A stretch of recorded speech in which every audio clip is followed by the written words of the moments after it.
네, 안녕하십니까. 한국사회과학회 회장 김진영입니다.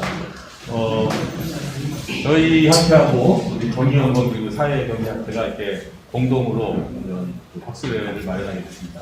지금 사실 여기 제목 그대로 세 개가 지금 인플레이션 위기에 처해 있는데 이 양상이 워낙 복잡하고 또 대안에 대해서도 다양한 의견이 나오고 있어서 우리가 이 시적절한 이 주제에 대해서 많은 토론이 있고 또 다양한 견해가 개진되어야 될 것으로 합니다.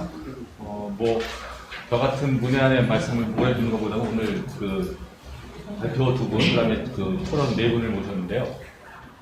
모쪼록 좀 생산적인 깊이 있는 토론이 있기를 바라고 오늘 이렇게 넓은 방은 아니지만 자리 꽉 채워주신 여러분과 또 유튜브를 통해서 이 저희 토론회를 보고 계신 여러분들을 환영하고 또 많은 적극적인 참여를 부탁드립니다. 감사합니다.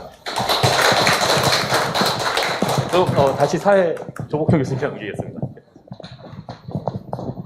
예, 이번 세션 진행은 그 두 분 발표를 먼저 듣고 그리고 난 다음에 네 분이 이제 두 분 발표에 대해서 함께 토론하는 것으로 이렇게 진행하겠습니다.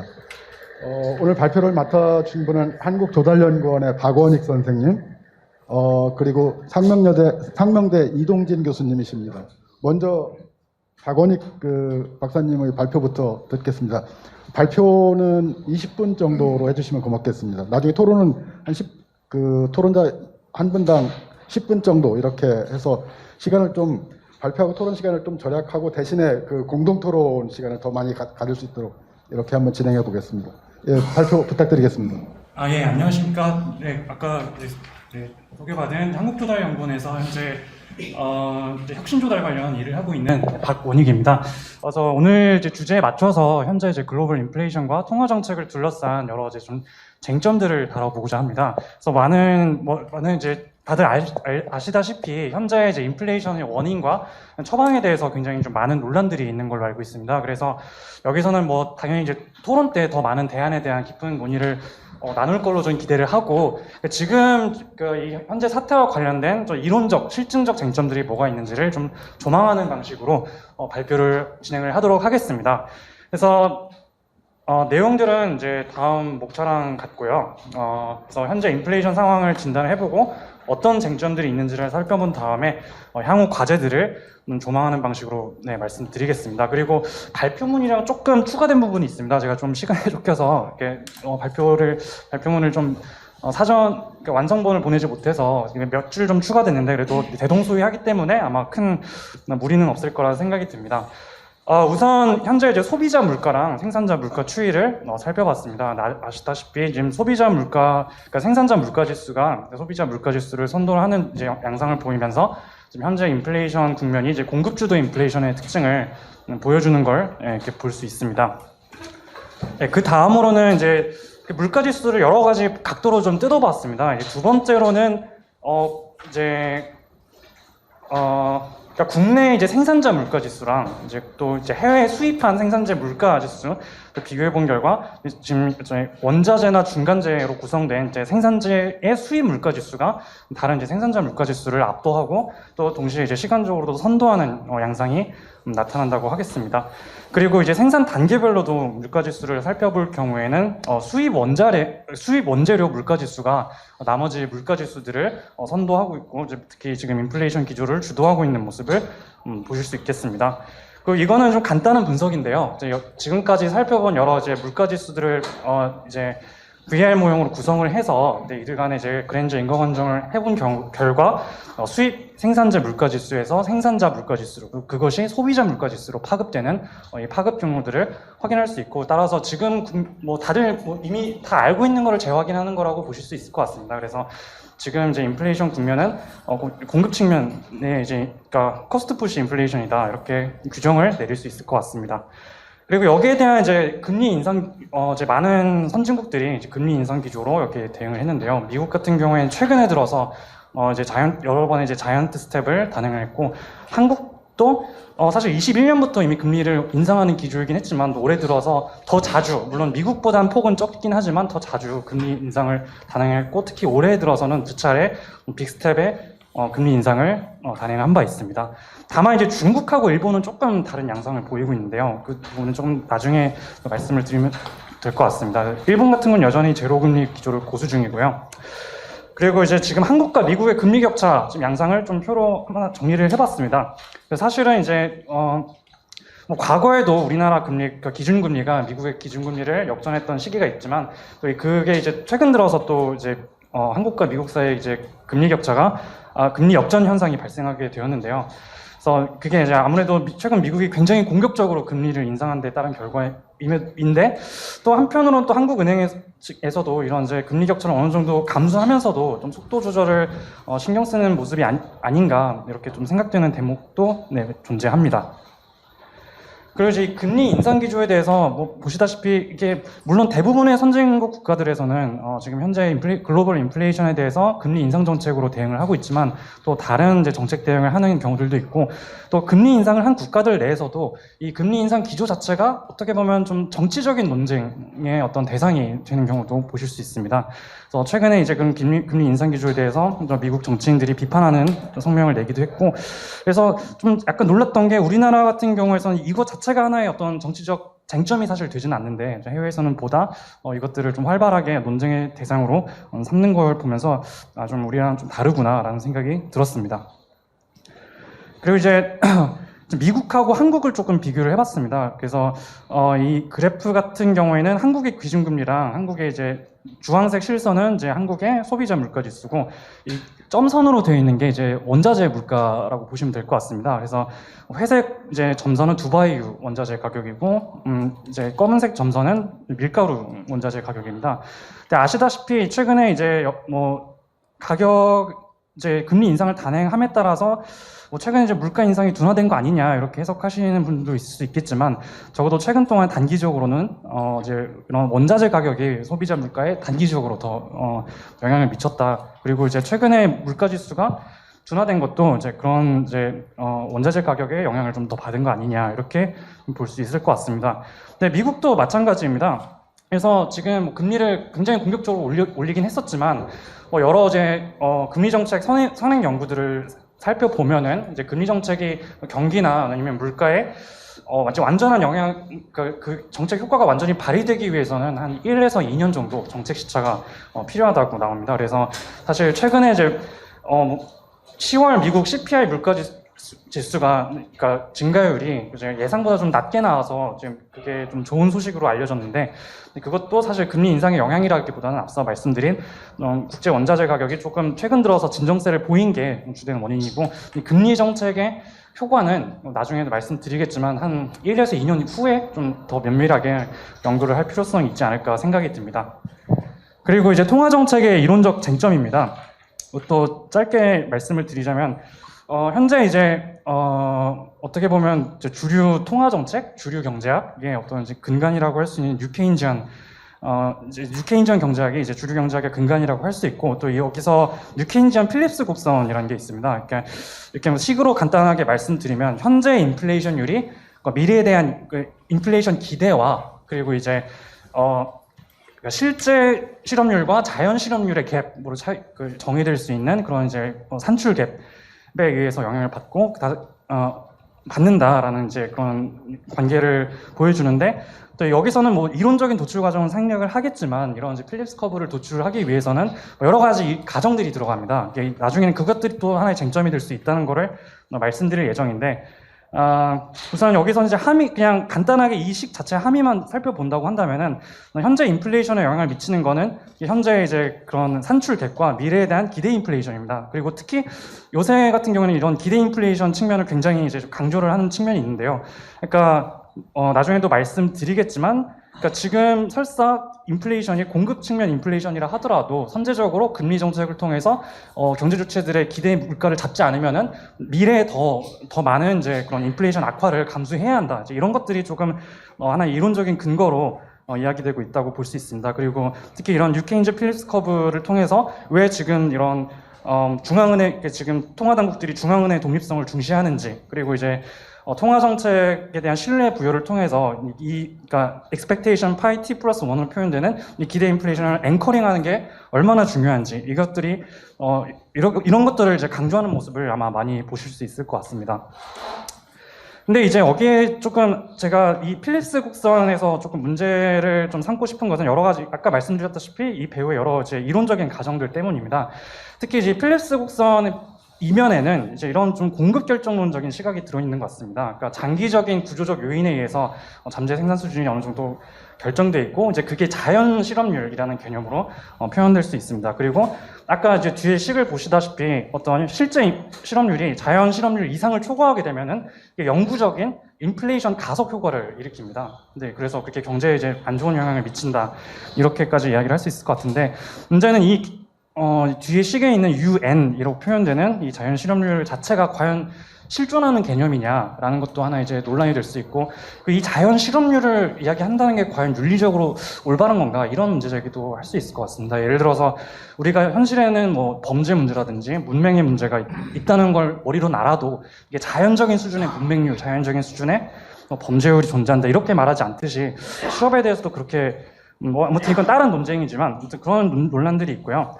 두 번째로는 이 필립스 곡선을 도출하는 과정에서 기업의 가격 결정 메커니즘에 대한 가정들이 굉장히 중요합니다. 특히 이게 이 식 자체가 기업의 이윤 극대화 문제를 푸는 과정에서 도출되는 거기 때문에 상당히 중요하다고 할 수 있는데, 다만 이때 이제 기업이 가격을 결정할 때 기업이 정하는 마진율이라는 게 순수 경제 논리에 의해서 결정됩니다. 다시 말해서 뭐 이거는 좀 이론적인 내용이긴 하지만 아무튼 뭐 이제 가격에 대한 어떤 수요의 탄력성은 이미 시장에 주어져 있고, 그거에 맞춰서 기업들은 가격 이제 일정한 마진을 붙여서 프라이싱을 한다라는 이제 논의가 이어지는데, 문제는 이런 이제 논의들이 나중에 볼 특히 이제 인플레이션기의 어떤 소수 독점 자본들의 폭리의 문제 혹은 분배의 문제를 좀 경시하는 측면들이 있다, 이렇게 볼 수 있을 것 같습니다.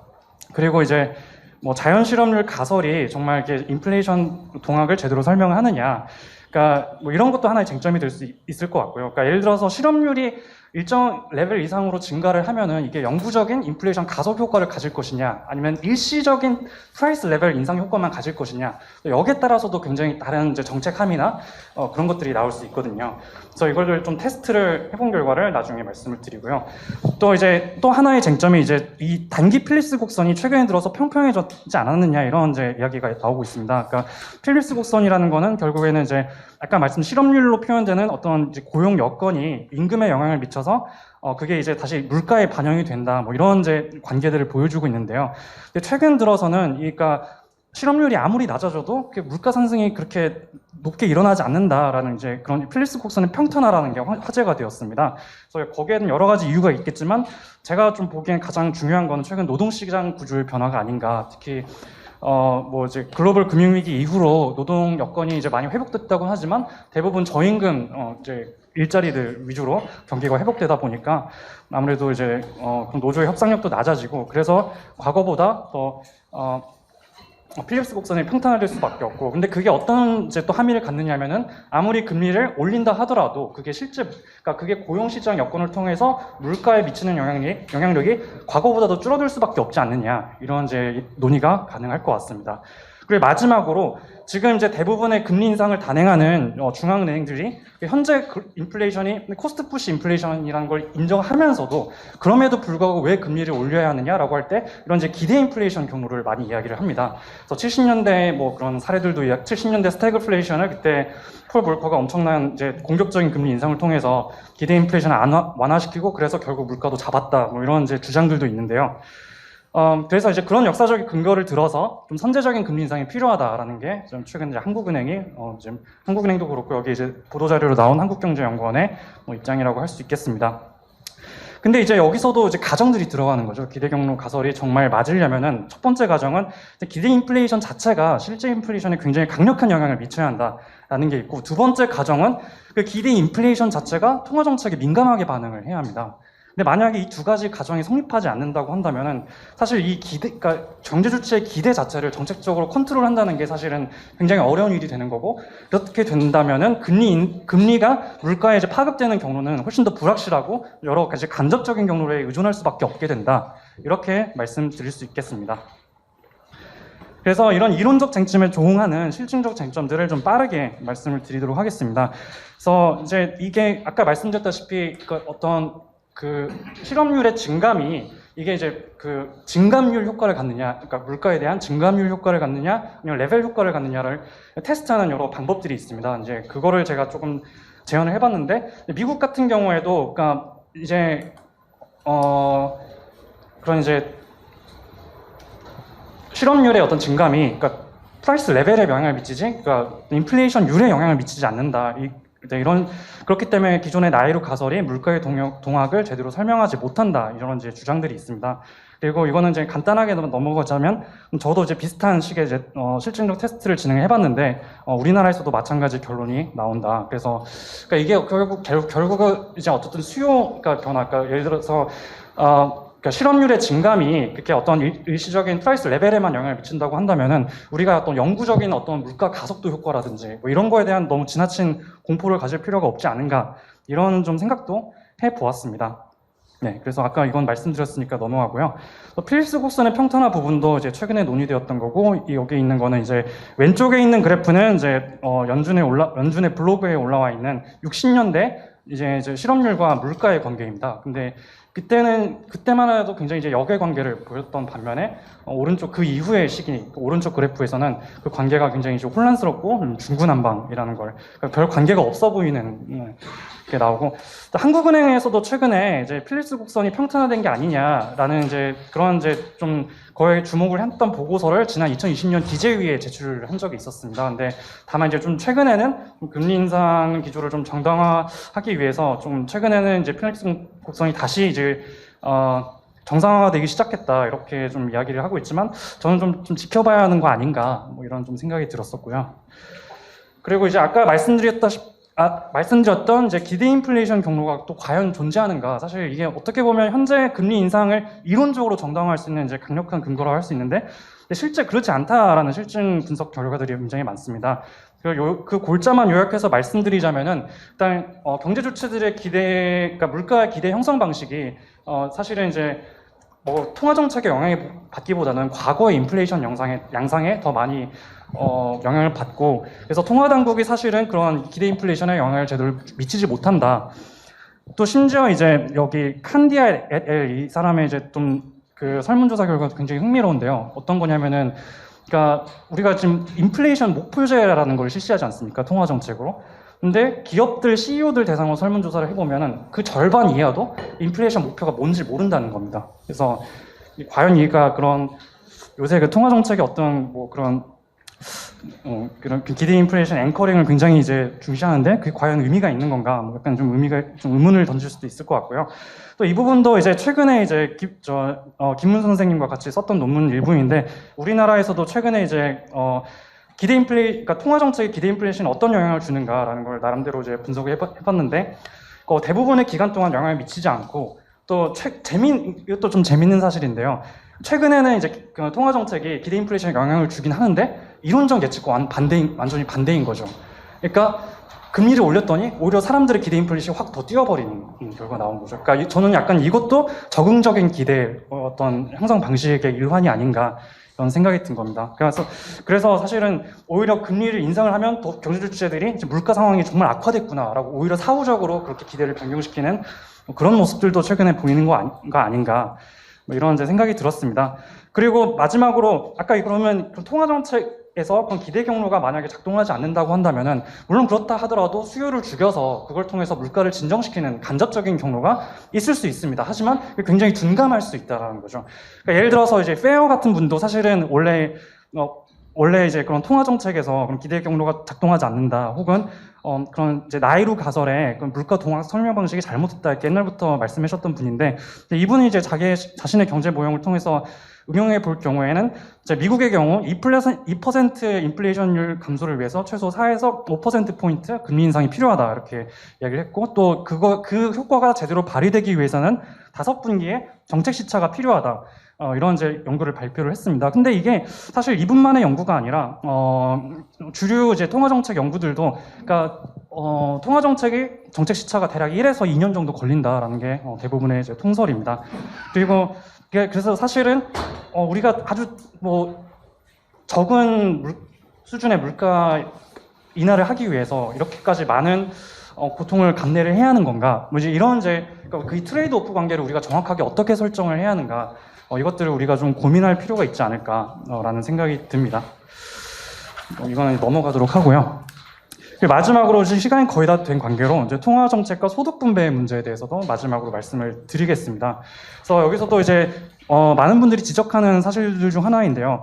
물론 이제 인플레이션 자체 근본적인 원인이라고 보기는 어렵겠지만 인플레이션기에 어떤 이제 독점 기업들이 어떤 더 평소보다 더 과도하게 프라이싱을 하는 게 인플레이션을 악화시키는 또 중요한 원인일 수 있다, 이런 이제 지적들이 많이 나오고 있습니다. 그래서 이제 미국의 이제 하던 경제 연구소인 이코노믹 폴리시 인스티튜트에서 이제 최근 발표한 바에 따르면은 이게 80년대에서 2019년, 2020년대부터 현재까지 이제 그런 이제 물론 이제 비금융 기업의 가격의 인상 요소를 분해를 한 이제 연구 결과가 있습니다. 근데 과거 같은 경우에는 어떤 이제 유닛 레이버 코스트라고 해서 단위 노동 비용이 물가 인상 압력의 가장 큰 비중을 차지했다고 한다면은 최근에는 기업의 이윤 금목 상승이 지금 인플레이션을 상당히 주도하고 있다. 심지어 물론 지금도 공급 측면에 좀 인플레이션 때문에 넌 레이버 코스트 그 인풋 코스트가 한 약 40% 정도 현재 물가 인상을 설명하지만 또 그 이상을 기업의 이제 독점 기업들의 이윤 증가가 이제 상당 부분 또 절반 이상을 설명하는 거 아니냐, 이제 이런 주장이 제기가 된 바가 있습니다. 그래서 사실 이것들도 사실 인플레이션 악화의 숨은 요인들이다라고 이제 진단을 해볼 수 있을 것 같고요. 근데 그래서 아까 맨 처음 이야기로 좀 다시 돌아가면은 우리가 이제 지금 경제학의 근간이라고, 그러니까 거시 경제학의 근간이라고 할 수 있는 뉴케인지안 필리스 커브 같은 경우에도 이런 이제 분배적인 쟁점들이 여기 이론에서 굉장히 다 누락되어 있다, 이런 좀 문제 제기를 해볼 수 있을 것 같습니다. 그리고 최근에 이제 나원준 교수께서 이제 금융감독원 자료를 이용해서 분석한 결과 이제 한국의 이자익 그럼 최근에 인플레이션기에 이제 국내 예금은행의 이제 이자이익과 또 최근 이제 5대 정유사 매출 총이익 추이를 살펴봤는데 시중은행 같은 경우에는 이제 거의 사상 최대 이자이익을 올렸고 이것들이 이제 언론에 많이 보도되고 화제가 됐던 거를 아마 많이들 기억을 하실 것 같습니다. 정유사들도 마찬가지입니다. 그래서 올해 1, 3분기 5개에서 매출 총이익이 이제 원래 평균의 2배 이상 되는 걸 보실 수 있고요. 이게 정말 타당한가라는 걸 봤을 때 좀 계량적으로 나름대로 검증을 해봤습니다. 그래서 이제 비대칭 이제 ARDL 모형을 이용해서 분석한 결과 이제 콜금리 충격에 대해서 예금은행 대출, 그러니까 총 대출 금리가 어떻게 반응하는지를 비교해 본 결과 이제 위에 있는 이제 검은색 실선이 이제 플러스 충격에 대한 반응이고 아래에 있는 이제 점선이 그 콜금리 마이너스 충격에 대한 대출금리 반응입니다. 근데 그리고 이제 그 사이에 있는 이제 빨간색 점선이 이들 사이의 그 비대칭성의 정도라고 보실 수 있을 것 같은데요. 근데 유의미하게 이제 은행의 이제 대출금리가 기준금리 그 이상으로 인상을 한다라는 걸 확인할 수 있었습니다. 그리고 마찬가지 기간 2019년부터 최근까지 분석을 해봤을 때 물론 이제 원유 수입 물가지수랑 석유 소비자 물가지수 간의 관계를 살펴봤습니다. 또 마찬가지로 일시적이긴 하지만, 그러니까 원유 가격 상승에 대한 조정 속도가 훨씬 빠르고, 그리고 거기에 대한 감소 효과에 대한 그 조정 속도는 상대적으로 느리다. 그래서 이제 지금 나중에 말씀드릴 인플레이션기에 이런 이제 비록 일시적인 어떤 조정 속도의 차이가 인플레이션기에 또 막대한 이윤을 몰아줄 수 있다. 이런 것들을 감안해 보면은 이런 횡재세 논의에 대한 어떤 좀 이해가 좀 더 수월하지 않을까라는 생각이 듭니다. 횡재세라고 하는 거는 최근에 있었던 이제 인플레이션기에 여러 독점 에너지 기업들의 과도한 이제 이윤들에 대해서 평소보다 더 많은 세금을 걷자 이런 정책으로 이해를 할 수 있을 것 같습니다. 그래서 현재 EU, 영국, 이탈리아, 독일 그리고 최근에는 이제 여러 동유럽 국가들까지 이 어떤 평소보다 더 초과 이윤을 얻은 어떤 에너지 기업들에 대해서 더 많은 세금을 걷기 위한 입법들이 진행되거나 이미 입법이 이제 완료된 국가들도 존재합니다. 미국에서도 이제 이런 논의들이 존재하고는 있지만 이제 공화당이 다수 이제 하원 유석을 이제 차지하면서 아마 입법은 어려운 상황인 것 같고 한국에서도 이 횡재세 입법 발의를 공론화했었지만 이제 반대하는 목소리들도 있어서 아마 연내 입법은 어려울 것으로 전망이 되고 있습니다. 그래서 이런 논란들이 있다 정도로 이해해 주시면 좋을 것 같고, 마지막으로 향후 과제를 말씀드리면은, 그러니까 사실 여러 이제 우리가 통화 정책을 둘러싸고 생각보다 많은 쟁점들이 존재합니다. 그래서 그리고 근데 이미 사실 여기에 대응을 해서 금리를 많이 올려버린 상황에서 현재 통화 정책이 나중에 실제 경제에 어떤 영향을 미쳤는가, 여기에 대한 후속 연구들이 더 면밀하게 이루어져야 할 것 같습니다. 그리고 나중에도 이제 발표 내용이 나올 것 같지만 통화 정책 외에도 인플레이션에 대응하기 위한 좀 더 다양한 재정 정책이라든지 재분배 정책들, 외교적인 노력까지 좀 더 이루어져야 할 것 같고요. 그걸 위해서는 좀 더 다양한 이론적인 관점에 열려 있어야 하지 않을까라고 생각을 했습니다. 다만 이제 제 발표에서 좀 미진한 부분은, 사실 통화 정책의 근거 중 하나는 물가 조절의 효과성 외에도 대외 여건에 따른 또 그런 이제 부분들도 있을 겁니다. 그래서 그 대외 여건에 따라서 또 어떻게 통화 정책을 운용할 것인지는 또 다른 이제 쟁점을 남겨놓고 토론 시간에 좀 더 논의를 했으면 좋겠습니다. 이상으로 제 발표는 마치도록 하겠습니다. 감사합니다. 오늘 박원희 박사님께서 굉장히 중요한 문제제기를 하신 것 같습니다. 지금 현재 뉴케인지안 또는 신종합이라고 할 수 있는 이 학파의 통화정책 모형에 대해서 이론적으로 또 실증적으로 여러 가지 문제제기를 해주셨는데, 나중에 이것에 대해서 아주 좋은 또 활발한 논의가 있을 것 같습니다. 이어서 상명대 이동진 교수님께서 발표를 해주시겠습니다. 발표 시간은 20분입니다. 네, 안녕하십니까. 상명대학교 이동진입니다. 오늘 아주 발표자가 되게 짜임새 있게 짜여졌다는 느낌이 듭니다. 내용상으로 겹치는 부분도 별로 없고, 그 다음에 생각도 많이 다르고 그래가지고 서로 토론의 여지가 굉장히 많지 않을까 이렇게 생각을 하고 있습니다. 저도 이제 통화정책 얘기를 좀 할 텐데요. 통화정책은 이제 하는 법사위에 목표가 있습니다. 이제 첫 번째가 물가 안정. 요거는 이제 우리나라가 인플레이션 타겟팅을 이용하고 쓰고 있기 때문에 이제 제1 목표가 되겠고요. 이제 두 번째가 이제 금융 안정. 요거는 이제 글로벌 금융위기 이후에 전 세계적으로 이제 금융안전은 한국은행이 유의해야 된다. 그래서 하는 법도 바뀌어가지고 한국은행에 이제 금융안정이 들어가 있고요. 그 다음엔 지속가능한 성장. 그 다음에 이제 명시화되어 있지 않지만 최근 들어가지고 이제 경제 불평등 쪽도 이제 신경을 써야 된다. 이렇게 해서 제가 한 4가지 정도로 통화정책의 목표를 얘기 드릴 수 있을 것 같고요. 통화정책은 어떤 것을 기준으로 판단을 하는가? 금리를 올리고 내릴 때 3가지로 들 수 있습니다. 첫 번째가 중심 전망이라고 하는 겁니다. 그러니까 성장률, 특히 성장률하고 물가에 대해서 향후 1년, 아까 이제 전임 발표께서도 시차가 걸린다고 했거든요. 그래서 통화 정책은 선제적으로 이루어지게 됩니다. 미래의 성장률하고 물가 전망이 어떻게 되는지에 따라서 현재의 금리를 조정하는 식으로 되는 거죠. 이제 두 번째가 이제 리스크라고 하는 거고, 세 번째가 불확실성이라고 하는데, 여기가 뭐 비슷한 거 아니냐 이렇게 얘기하는데, 보통 전문적 용어로는 두 개의 차이점이, 리스크는 우리가 확률 분포를 알고 있을 때 리스크라고 얘기를 하고요. 확률 분포를 모르고 있을 때는 불확실성이라고 합니다. 근데 그렇게 어려운 표현 말고, 리스크에 우리가 방향을 알고 있다. 요게 뭐 올라가는, 물가가 올라가는 쪽이다, 내려가는 쪽이다. 방향을 알고 있으면 우리가 리스크라는 표현을 쓰고요. 방향도 모르겠고 그냥 막연히 뭔가가 좀 정확치 않은 것 같다. 우리가 이렇게 말할 때는 불확실성을 얘기하거든요. 그래서 이 3가지를 기준으로 통화정책을 쓰게 되는데, 제가 오늘 이제 말씀드릴 거는 일단 한국은행의 현재 통화정책, 한국은행의 판단에 근거한 통화정책이 적절하다고 가정을 하겠습니다. 가정을 한 상태에서요, 제 의견을 조금 집어넣어서 제 의견이 들어갔을 때는 통화정책 방향이 어느 쪽으로 좀 수정될 필요가 있느냐 없느냐, 이렇게 얘기를 진행하는 게 나름대로 제 입장에서는 중립적이라고 생각이 들어서 그렇게 말씀을 드릴 텐데요. 중심 전망이야 한국은행이 전문적으로 하고 있는 데니까 제가 거기에 대해서 얘기를 하지는 않을 것 같고, 주로 리스크, 불확실성은 상당히 주관적인 개념이고요.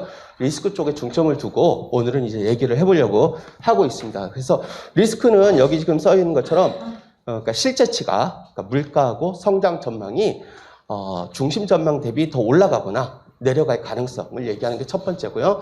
두 번째는 금융시장 시스템 리스크, 금융시장이 불안정해지는 거. 세 번째는 외환 리스크, 이제 외환시장에서 자본이 급격하게 이탈하는 거.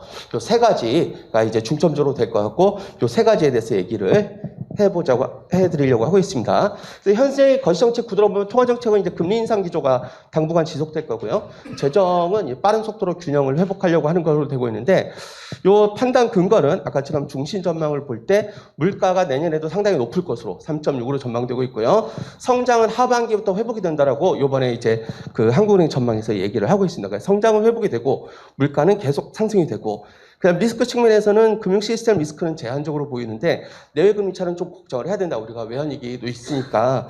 그러니까 이거 두 가지를 보면은 자 물가하고 그 다음에 내외 금리 차 리스크를 볼 때는 인상 기조가 적절하고, 그 다음에 실물의 하방 리스크하고, 그 다음에 금융시장 완화 쪽은 금융시장 불안정성은 금리를 아래쪽으로 내리는 효과를 가져올 텐데 그쪽은 아직은 우려할 바가 아니다. 어떻게 보면 이렇게 조합적으로 되기 때문에 현재 금리 인상 기조가 적절하고요.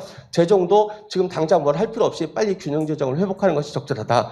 이렇게 되고 있다고 보는데, 자, 이런 근거들에 대해서 리스크 측면에서 제가 얘기를 해보려고 하는 것입니다. 자, 첫 번째로 실물 경제를 말씀드리겠어요. 실물 경제 아까 말씀드린 것처럼 중심 전망은 내년 상반기까지는 아래로 갔다가 다시 하반기부터 회복되는 것으로 전망이 되고 있는데요. 현재로 상하방 리스크가 있습니다. 하방 리스크는 이제 주요국 세계 경제가 동반부진이 좀 오래될 가능성. 요러면 이제 이게 성장을 더 떨어뜨리는 요인으로 작용할 테고요. 주택 가격의 급격한 하락 가능성, 금융 불안정성 신화, 지정학적 긴장 확대가 하방 리스크가 될 테고, 상방 리스크는 통화정책, 금리 인상이 조기 종료될 가능성이 상방 리스크로 보고 있는데, 그러면 조기 종료되면 성장이 올라가지 않나 이렇게 보고 있는데, 어떻게 보면은 조기 종료된다는 말은 생각보다 실물 경제가 심각하게 떨어졌다는 얘기가 되기 때문에 요거는 상방 리스크로 판단하기에는 좀 그렇지 않나. 그래서 저는 이제 하방 리스크들이 주로 돼 있습니다. 그럼 현재 성장 전망에서 이제 하방 리스크 쪽이 얼마나 될까? 요거를 판단을 몇 가지를 해보면은요.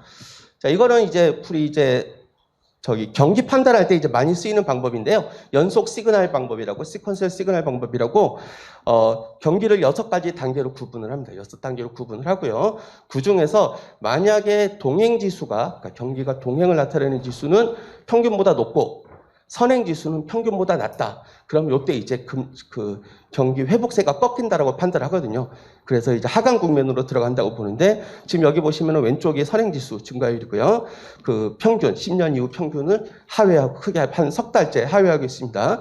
동행 지수는 한 넉 달, 5달째 상회하고 있고, 그러니까 전형적인 경기가 꺾였다라는 판단을 내릴 때의 전형적인 그 상황이라고 볼 수 있는데요. 만약에 경기가 꺾였다면 지금 이제 하반기에 꺾였는데 바로 내년 하반기에 다시 올라갈 수 있을까? 이렇게 패턴을 생각해 본다면은 조금 그런 건 좀 어려움이 있지 않을까? 저는 이제 개인적으로 그렇게 생각을 하고 있습니다. 두 번째는 갭률입니다. GDP 갭률. 가장 대표적으로 이제 아까 그 실업률하고 이제 자연 실업률 얘기를 했는데, 그거를 이제 성장 쪽으로 나타내면 GDP하고 잠재 GDP의 차이, 갭률로 보는데요. 갭률 패턴이 요게 빨간색이 지금 전망 상태입니다. 마지막 게 2020년 하반기, 그 다음 내년 상반기 하반기인데, 하반기까지 플러스였다가 상반기에 바로 마이너스 갔다가 다시 하반기에 바로 플러스로 가는 패턴인데, 과거에 유사한 패턴이 거의 없습니다. 이렇게 봤을 땐 이렇게 바로 회복된다라고 판단을 하는 게 조금 어려운 게 아닌가 이렇게 생각을 하고 있고요. 세 번째는 이건 한국은행이 그 1년에 4번씩 전망을 하는데 성장률 전망을 어떻게 수정을 하는가를 보여주는 거예요. 요거를 제가 왜 보여드리냐면은 그 1월부터 시작해서 계속 전망을 하향 조정할 때가 있습니다. 그때 이제 하방 리스크가 되게 클 때예요.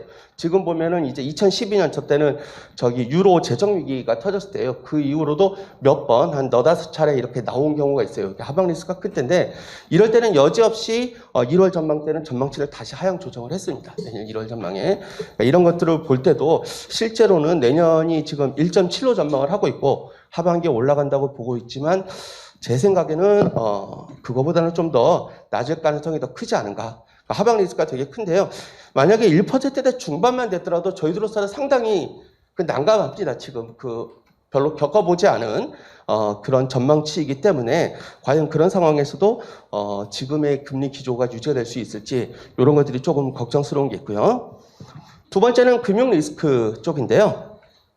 현재 전체 탐구의 판단은 금융 시스템 위기 가능성이 별로 크지 않다라고 판단을 하고 있는 것 같습니다. 시간 관계상 요 근거들은 몇 가지를 생략을 하고요. 근데 제가 몇 가지 이제 또 금융 시스템 리스크도 조금 걱정하고 있는 부분이 여러분들 아시겠지만 이제 레고랜드 사태가 터졌죠. 사람들이 이제 보통 레고랜드 사태가 터졌을 때 하는 얘기가 이거 이 정치인의 잘못된 행동 하나가 시장에 굉장히 크게 영향을 끼쳤구나. 이렇게 얘기하는데 저는 더 걱정스러운 부분이 요 정도 충격의 시장이 이렇게 출렁이는가라는 게 되게 걱정스러웠어요. 지금 왼쪽 그림이 이제 신용 스프레드가 올라가는 건데 빨간 선이 이제 강원랜드 사태가 발생할 때고요. 굉장히 빠른 속도로 지금 신용 스프레드가 올라가고 있거든요. 그리고 아시다시피 요게 기재부가 승인을 한 겁니다. 그러니까 정부가 승인을 한 것인데도 시장이 정부도 이 정도로 크게 반응할 줄은 몰랐다라는 얘기가 되는 거거든요. 흥국생명 사태도 비슷하고요. 그래서 지금 아마 우리 시장의 불안정성이라는 게 저는 이번에 느낀 게 우리가 생각하는 것보다는 좀 더 불안정하지 않은가라는 생각이 좀 많이 들었었고요. 두 번째는 이제 사람들이 우리가 CDS 스프레드가 상당히 낮은 수준에 있기 때문에 걱정할 게 없다 이렇게 얘기를 하고 있습니다. CDS 스프레드가 이제 국가 금융 시스템 위기의 대표적인 지표인데요. 과거의 사례를 보면은 CDS 스프레드는 위기 전에 올라간 적이 없습니다. 위기와 같이 올라갔죠. 그러니까 이걸로는 우리가 지금 상황에서 이제 괜찮아질 거다라고 판단하기에는 CDS 스프레드 같은 걸로 판단하기에는 상당히 어렵습니다. 빨간색이 신용카드 대란 때고요. 같은 달에 올라갔습니다. 리만 브라더스 사태가 터진 게 2018년 9월인데 그때 CDS 스프레드가 올라갔습니다. 그런 것처럼 우리가 이런 것들로 판단하기는 어렵고요. 이게 왜 말씀을 드리냐면은 저도 이제 금융시장 위기 알람 지표를 이제 만들어 봤는데 금융시장에 알람을 하는 게 몇 달 전에 만드는 게 굉장히 어렵습니다, 실제로는. 그러니까 진짜 한두 달 전까지만 해도 모르다가 갑자기 위기가 발생하는 경우들이 훨씬 더 많습니다. 그러니까 그런 지표들이 이제 예측력이라는 게 굉장히 제한적이다. 이런 것들을 말씀드리고 싶고요. 그 다음으로는 어떻게 보면 가장 전통적인 금융 정보의 사전 지표가 이제 신용 갭인데요. 여기 지금 보면 이제 BIS에서 이제 발표한 국가별 신용 갭입니다. 이건 신용 갭은 추세하고 실제 민간 부채 대비 GDP 비율의 추세랑 현재 수준의 차이점인데요. 우리나라가 세계에서 세 번째로 높습니다. 굉장히 이제 지금 금융시장의 압력이 굉장히 높다라는 걸 판단할 수 있고요.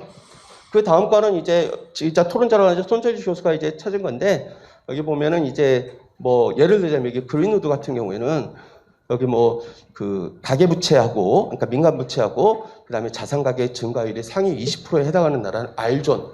굉장히 위험한 국가라고 하는데 그 알존에 속하는 나라가 지금 전 세계에 우리나라밖에 없는. 그래서 지금 우리가 금융시장을 낙관해서는 절대 안 된다라는 생각이 들고 있고요. 마지막으로 이제 외환 리스크를 말씀을 드리면, 요게 이제 우리나라 금리하고 이제 한국은행하고 미 연준 금리 차이고요.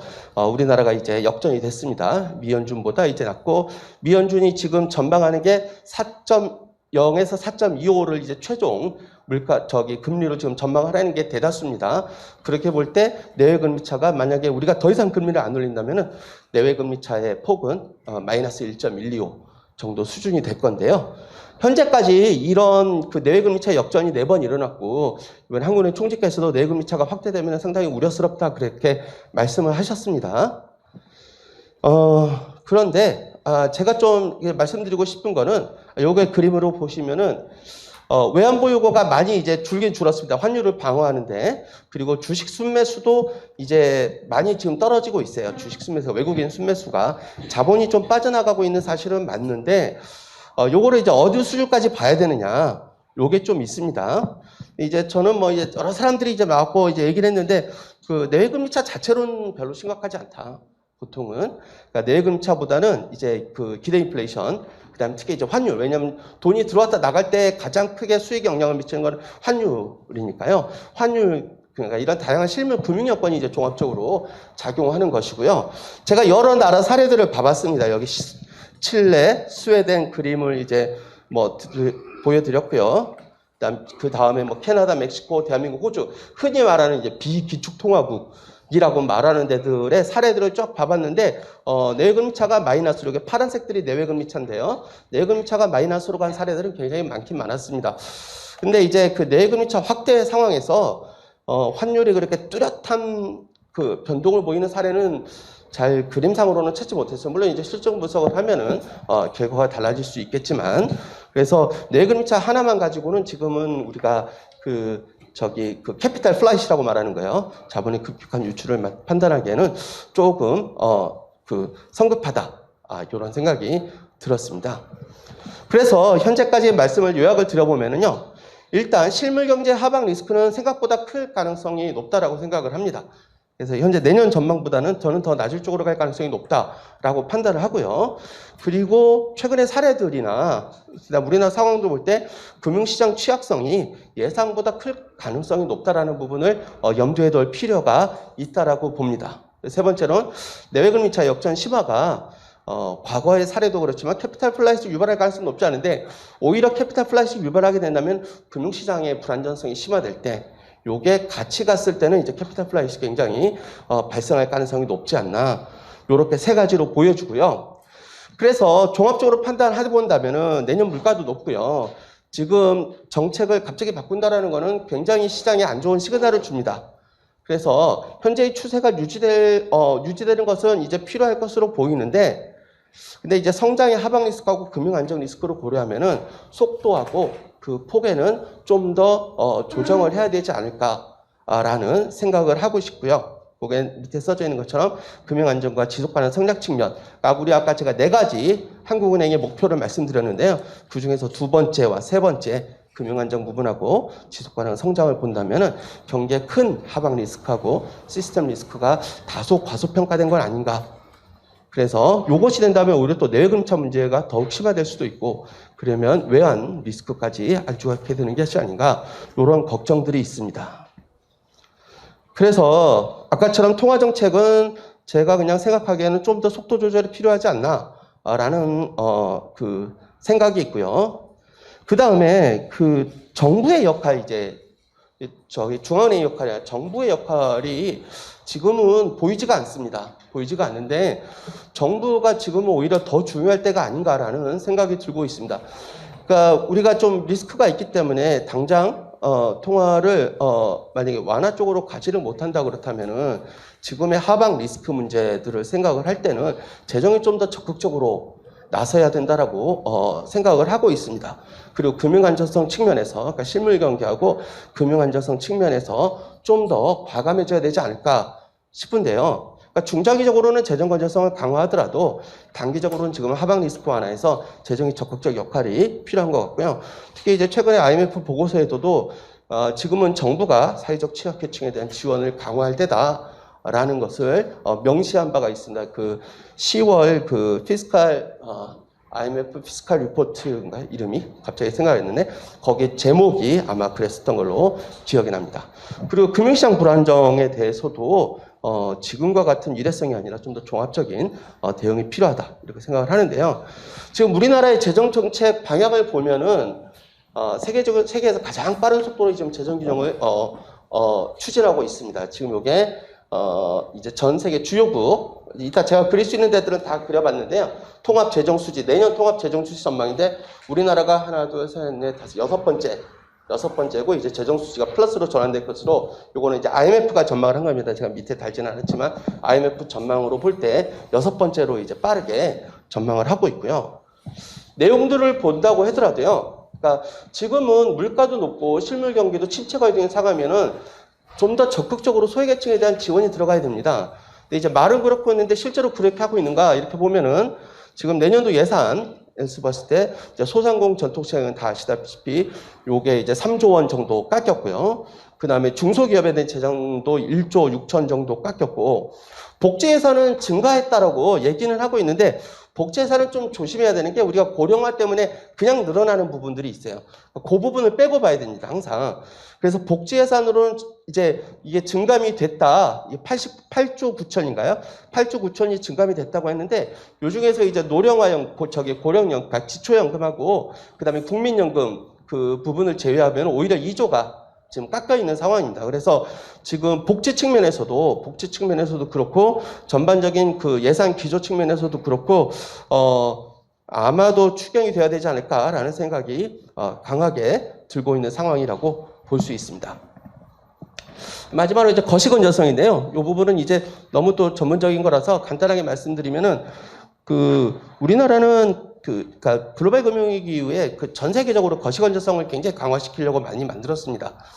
근데 우리나라는 아직도 그 통합 시스템이 없어요. 거시건조성 통합 시스템이 없어가지고 아직도 약간 일회성 대응 이렇게 되고 있는데, 지금 예를 들면은 이렇게 되면은 상당히 문제가 많은 게, 지금 부동산 가격 떨어진다고 LTV를 완화시키고 그랬는데요.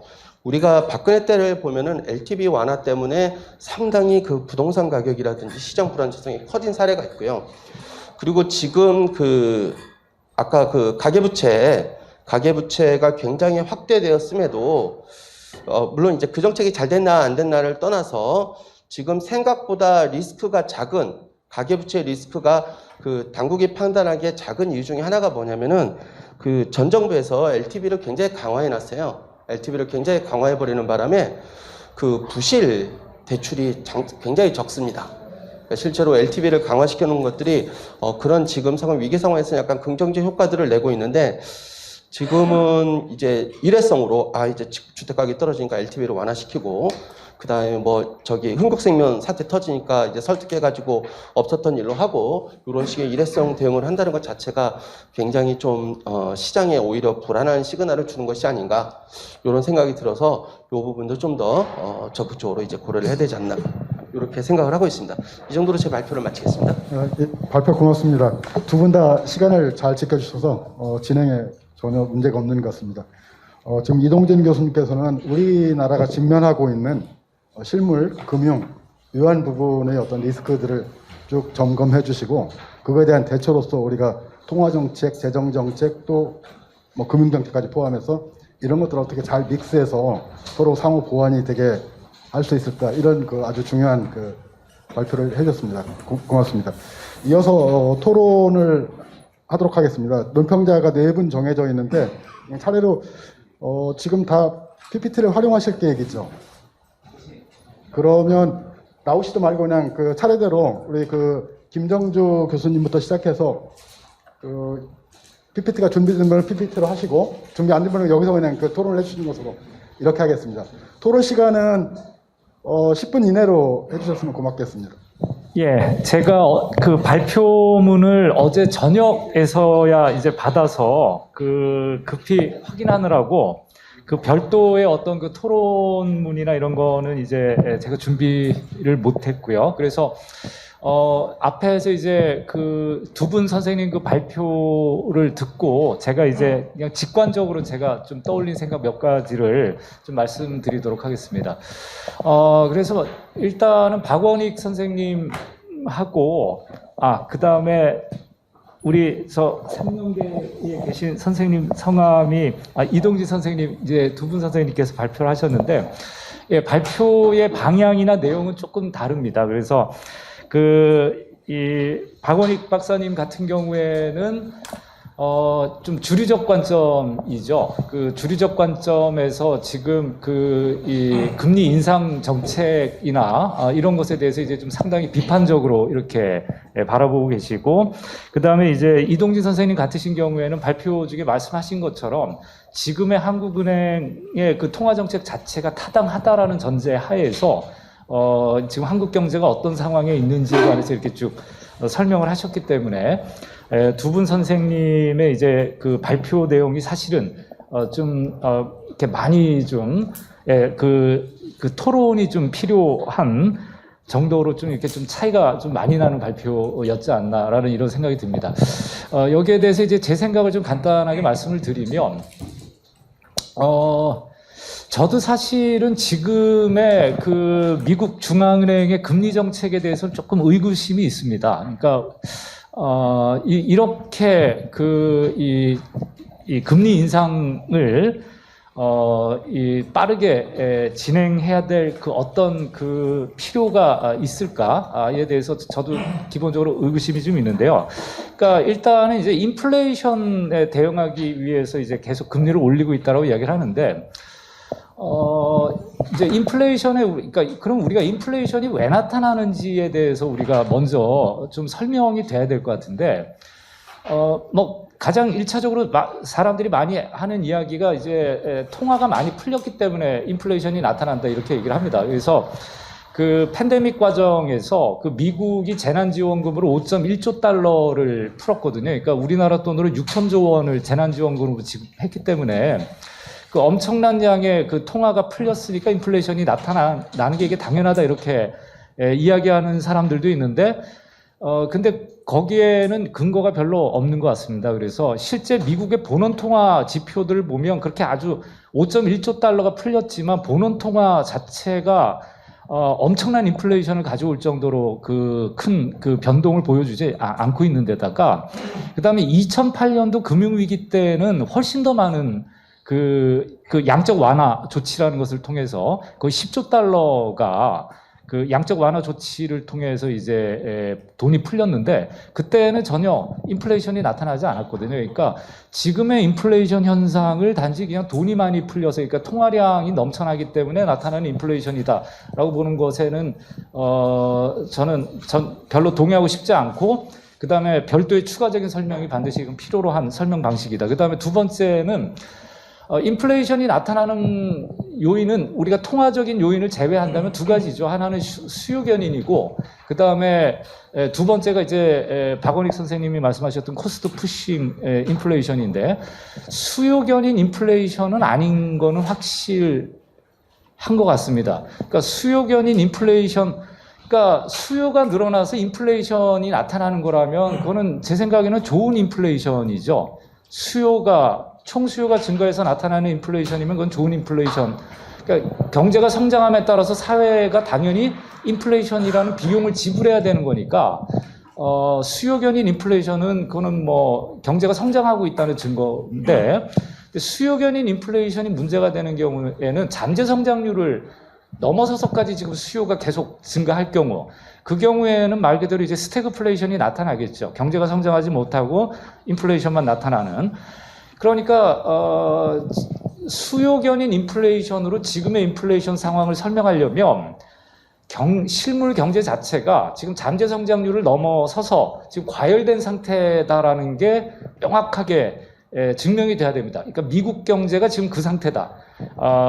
그런데 이제 박원익 선생이 얘기했던 것처럼 무슨 나이루에서 그 자연 실업률 가설이나 이런 데에서 이야기하는 그 설명 방식이 별로 현실적으로 지금 적합하지 않아요. 그러니까 지금 명확하게 미국 경제가 잠재 성장률을 넘어서는 아주 그 과열된 상태다라는 것에 대한 명확한 지금 실증적 증거는 없다는 거죠. 그렇기 때문에 수요가 과다해서 지금 인플레이션이 나타나고 있다는 설명은 받아들이기가 좀 어려울 것 같습니다. 그 다음에 실제 미국 경제의 지표를 보면 팬데믹 이후에 성장률이 팍 떨어졌다가 한 2분기 만에 성장률이 다시 제자리로 돌아오거든요. 그 다음에 그 산업 생산 지수 같은 거를 보면 미국의 산업 생산 지수 같은 거를 보면 그 산업 생산 지수라는 게 이제 주로 광공업, 그러니까 실물 생산 이 지수인데 그 산업 생산 지수 같은 경우를 보면 미국이 그 팬데믹 딱 맞고 나서 한 6개월 만에 다시 정상치를 회복합니다. 그리고 나서 2021년 후반 부터는 이 산업 생산 지수가 굉장히 빠르게 증가를 해요. 2015년을 100으로 잡았을 때 이게 이제 다른 나라하고는 좀 다른 건데 그러니까 예컨대 영국이나 프랑스, 독일 같은 경우에는 팬데믹 이전의 산업 생산 지수를 아직 회복을 못했거든요. 회복을 못했는데 주요 국가들 가운데에서 팬데믹 이전의 산업 생산 지수를 회복해서 그 이상 산업 생산 지수가 높아진 나라가 한국하고 지금 미국입니다. 그렇기 때문에 그 팬데믹 이후에 이 실물 생산 자체가 그렇게 큰 타격을, 그러니까 일시적인 타격은 있었지만, 팬데믹 자체가 미국의 이 실물 경제에 아주 그 근원적인 타격을 줄 정도의 충격은, 주지 않았던 거 아닌가 이런 생각이 듭니다. 그래서 제가 봤을 때는 실물 경제 자체가 정상적인 수준으로 회복이 됐고, 그 다음에 잠재 성장률을 넘어서는 경기 과열이 있었다는 명확한 증거가 없는 상태에서 그 박원익 선생이 그 그래프로 보여줬다시피 최근 미국에서 나타나는 인플레이션이라는 게 주로 생산자 물가가 급격하게 지금 뛰기 때문에 그 생산자 물가 지수라는 게 이제 주로 원자재하고 원유 가격, 에너지와 곡물 가격인데요. 그래서 뭐 그거를 이제 우리가 보통 소비자 물가 지수하고 근원 물가 지수의 이제 차이로 이제 보통 많이 설명하기도 하는데 실제 이 차이가 엄청나게 벌어집니다. 지난 1년 동안에. 그러니까 근원 물가 지수하고 그 소비자 물가 지수 사이에 이 차이가 엄청나게 벌어졌다는 얘기는 지금의 인플레이션은 사실은 그 이 원자재나 에너지, 그다음에 곡물 가격의 급등으로 인한 그러니까 코스트 푸싱 인플레이션으로 보는 게 타당하다라는 게 제 생각입니다. 그러면 이 비용 측면으로 인해서 지금 공급이 줄어서 인플레이션이 나타나는 건데 그러면은 이 공급이 그러니까 코스트 푸시로 인해서 공급이 위축이 돼서 인플레이션이 나타나는 경우라면 그 경우에는 당연히 불황이 나타납니다.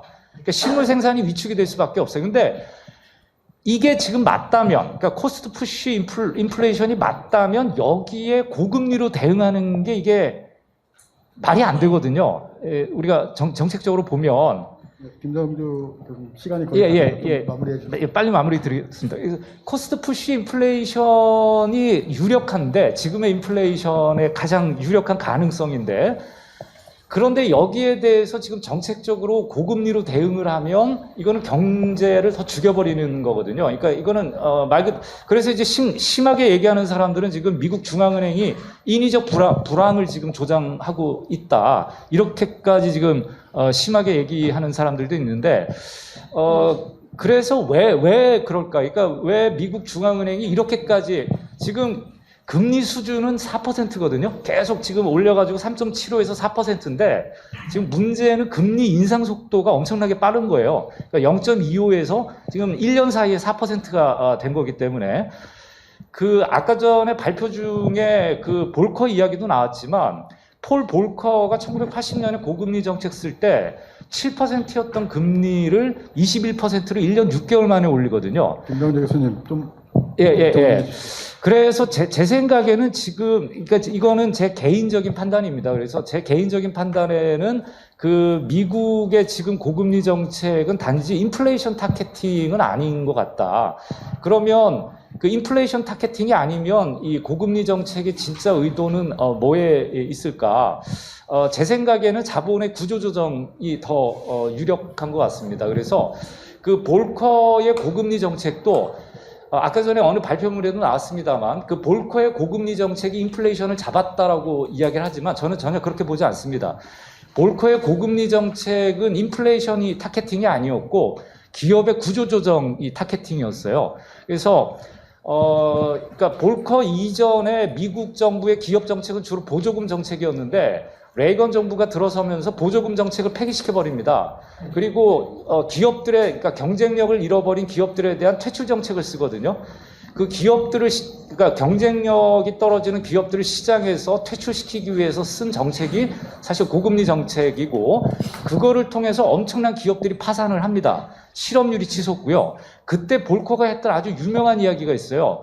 미국 경제가 성장하기 위해서는 미국의 노동자는 지금보다 더 가난해져야 된다. 이게 볼커가 언론에서 그 인터뷰를 통해서 실제 했던 얘기입니다.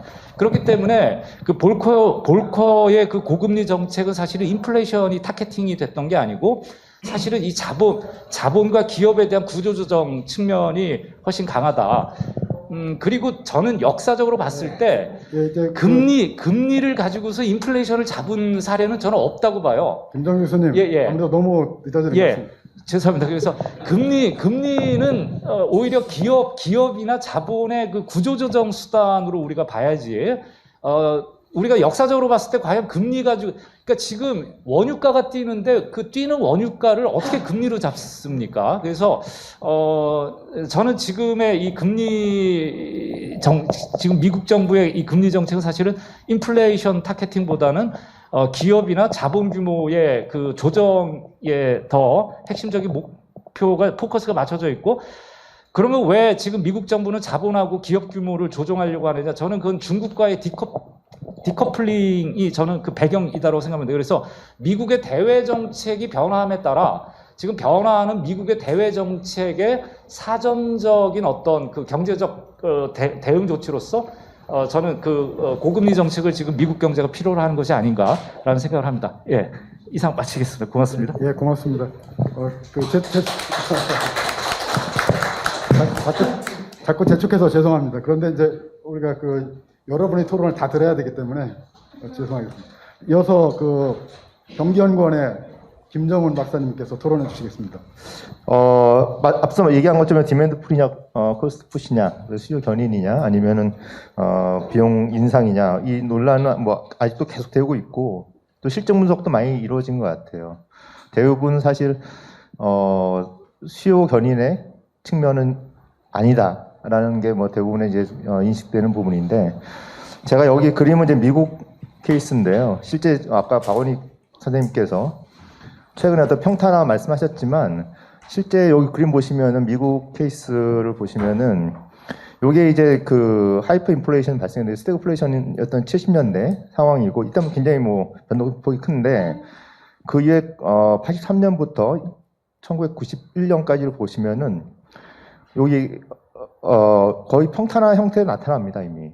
그리고 그 평탄화 정도가 좀 더 약화된 거죠. 근데 인플레이션 수준 자체가 낮아졌기 때문에 사실은 1990년대부터 80년대 이후에 하이퍼 인플레이션이 있었던 이후에 이미 평탄화는 돼 있었다라는 거고, 또 하나의 특징은 요 제가 이제 그림을 이제 끊어놨는데, 요게 지금 적어놓은 숫자들이 사실 경기 침체기예요.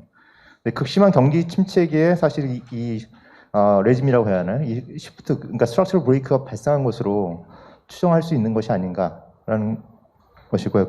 최근의 그림도 마찬가지 어떤 뚜렷한 어떤 필립스 커브의 형태는 아니다라는 것은 보여주고 있고, 한국 같은 경우는 좀 더 이제 복잡하게 나타나긴 합니다. 여러 가지 어떤 요인이 있겠죠. 하지만 요 시기, 미국의 경기 침체가 심화된 시기에 쉽터 일하는 것처럼, 요 시기는 사실은 우리가 상당히 경기 침체 심화된 시기에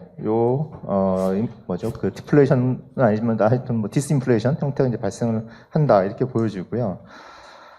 사실 포스트 케인지안 입장에서 보면 필립스 커브가 사실 어떻게 나타나는 게, 여기서 이어져서 요 구간이 없고 바로 이제 이어지는 구간인데, 실제 앞서 보신 바가 현실적으로는 어떤 레인지, 그러니까 호리존털 레인지, 그러니까 수평적인 구간이 존재하는 형태이다라는 거고, 코로나 이전에는 사실 이런 형태였다면 맨 밑쪽에 이제 코로나가 어느 정도 완화됐을 시기에 한번 점프가 있었죠. 그러니까 두 번 전 점프가 있다 생각하는데, 러시아 우크라이나 전쟁 이전에 이미 인플레이션이 발생하기 시작했거든요. 그 경우가. 그 다음에 그 이후에 사실 현재와 같은 높은 인플레이션이 이제 발생한 형태로 두 번 끊어져서 나타났는데, 요 나타난 부분 사실은 수요와 공급에서 보면 공급의 바틀렉이 굉장히 심화된 건 맞다. 그 영향이 있었다라는 거였었고요. 그래서 소비가 회복이 되는 과정에 공급 부분이 사실 충족이 안 되는 이 영역들이 분명히 있었다. 글로벌 공급망에 어떤 문제가 있었다라고 저희 이해하는 게 맞지 않나 싶고, 그것이 사실 한 번 더 코스트 푸시 형태로 이제 발생하는 형태가 되겠죠. 그래서 이런 모양인데, 현실적으로 지금 금리가 상승하면 이제 인플레이션 잡을 수 있냐? 전 잡을 수 있다 생각합니다. 바로 여기까지 가는 거죠, 그냥. 막가자는 거죠, 일종의. 이렇게 가면 사실 이제 경제는, 인플레이션 적은데, 경제는 뭐 망가져 있는 상태는 가능하다. 이렇게 갈 거냐는 어떤 질문을 우리가 좀 던져야 되지 않을까라는 거고요. 자, 인플레이션 계속 될 것인가? 이게 문제인데, 실제 유가라든지 원자재 가격 상승이, 인플레이션을 크게 띄운 거 맞죠? 하지만 이제 레벨이라는 겁니다. 그러니까 유가가 계속적으로 증가하지 않으면 그 효과는 레벨 효과 때문에 어떤 기준 시점에 비해서 이제 이런 150까지 뛰었다가 150을 계속 유지가 되면 이제 인플레이션이 없어지는 거지 않습니까? 레벨 효과는 결국 사라질 거다.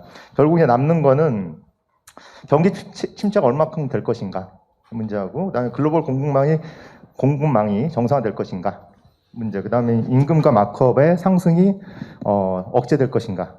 이 세 가지 요인인데, 전반적으로 이 세 가지 요인은 향후 인플레이션을 강하게 추동시킬 힘은 아닐 가능성이 높다라는 게 제 개인적 의견이고요.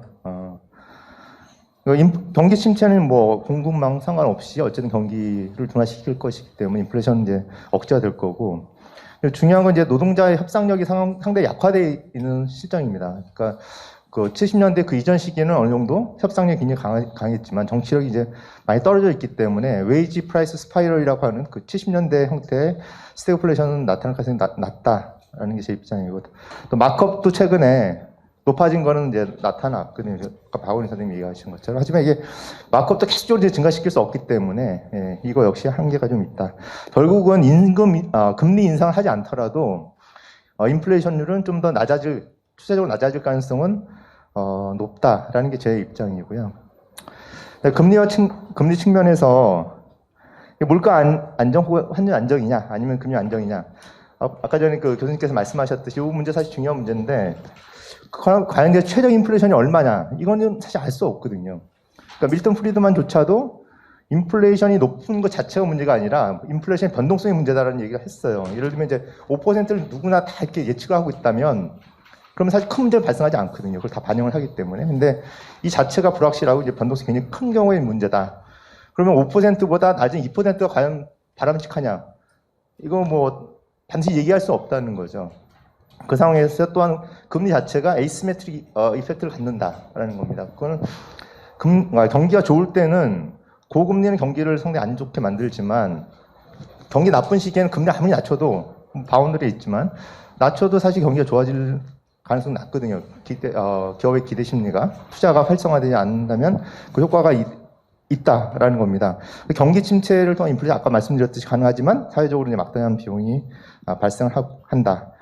그럼 이제 금리의 환율 영향은 어떠냐? 아까 발표자 두 분께서 말씀하셨듯이 저도 효과 별로 없다는 거예요. 왜냐하면 해외 투기자분들이 그 1%포인트, 2%포인트 금리 차를 먹기 위해서 들어오지는 않거든요. 그들은 뭐 2배, 3배를 뻥튀기 해야 되는 그런 심리를 갖고 있는 상황에서 이거 뭐 1%포인트가 그 격차가 역전이 됐다고 해서 이들이 빠져나갈 거냐? 저는 그렇게 보지는 않고요. 그래서 금리가 실제 영향을 미치는 부분은 물가 환율보다는 금융 안정성 영향일 가능성이 크다라는 거고요.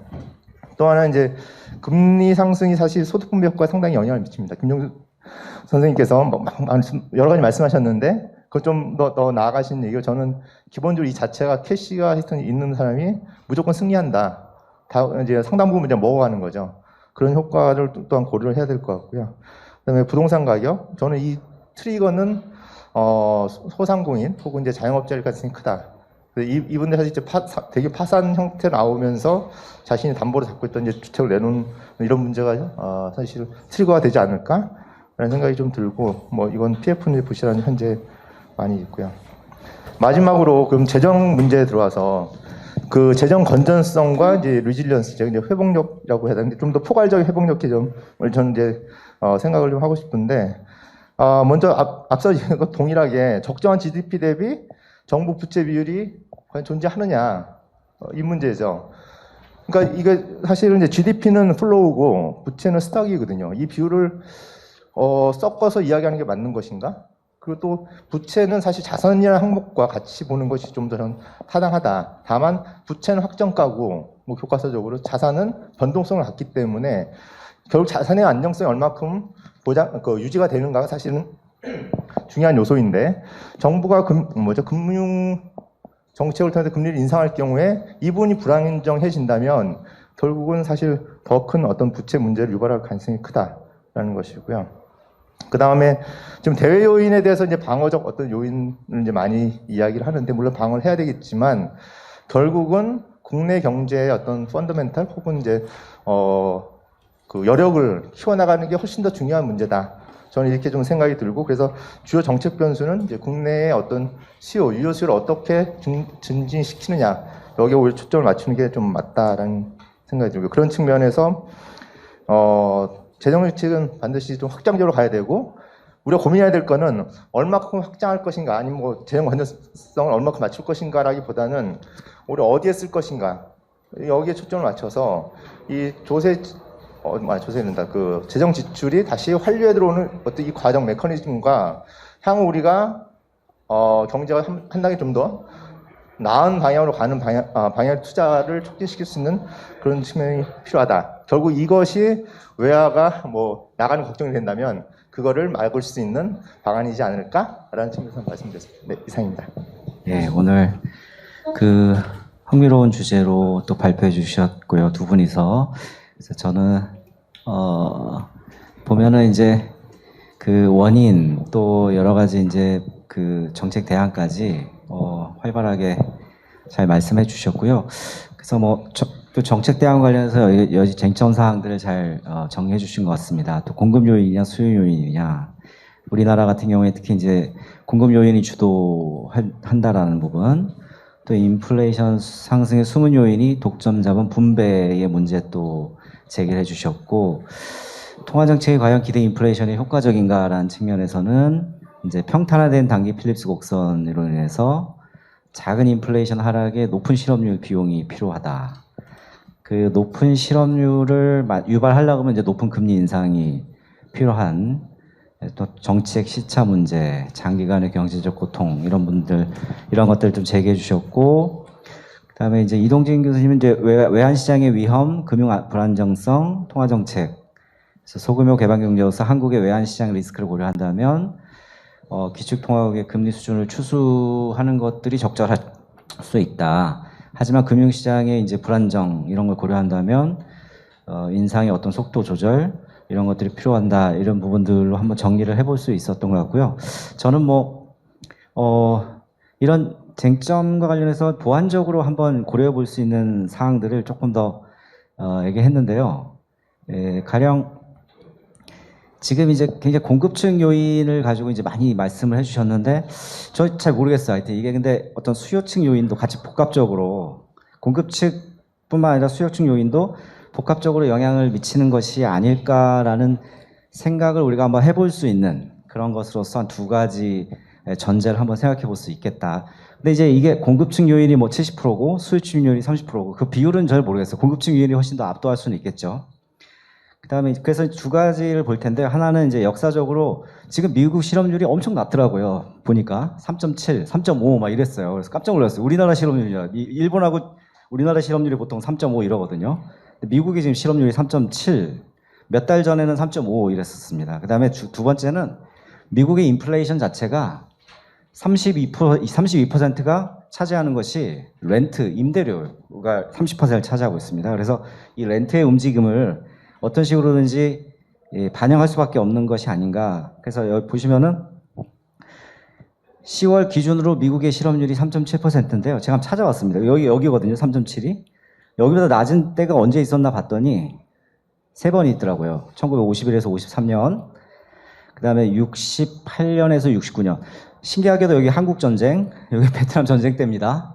그러니까 그 비경화율 인구들이 아마 군대로 갔기 때문에 실업률이 떨어지지 않았나 생각을 한번 해보고요.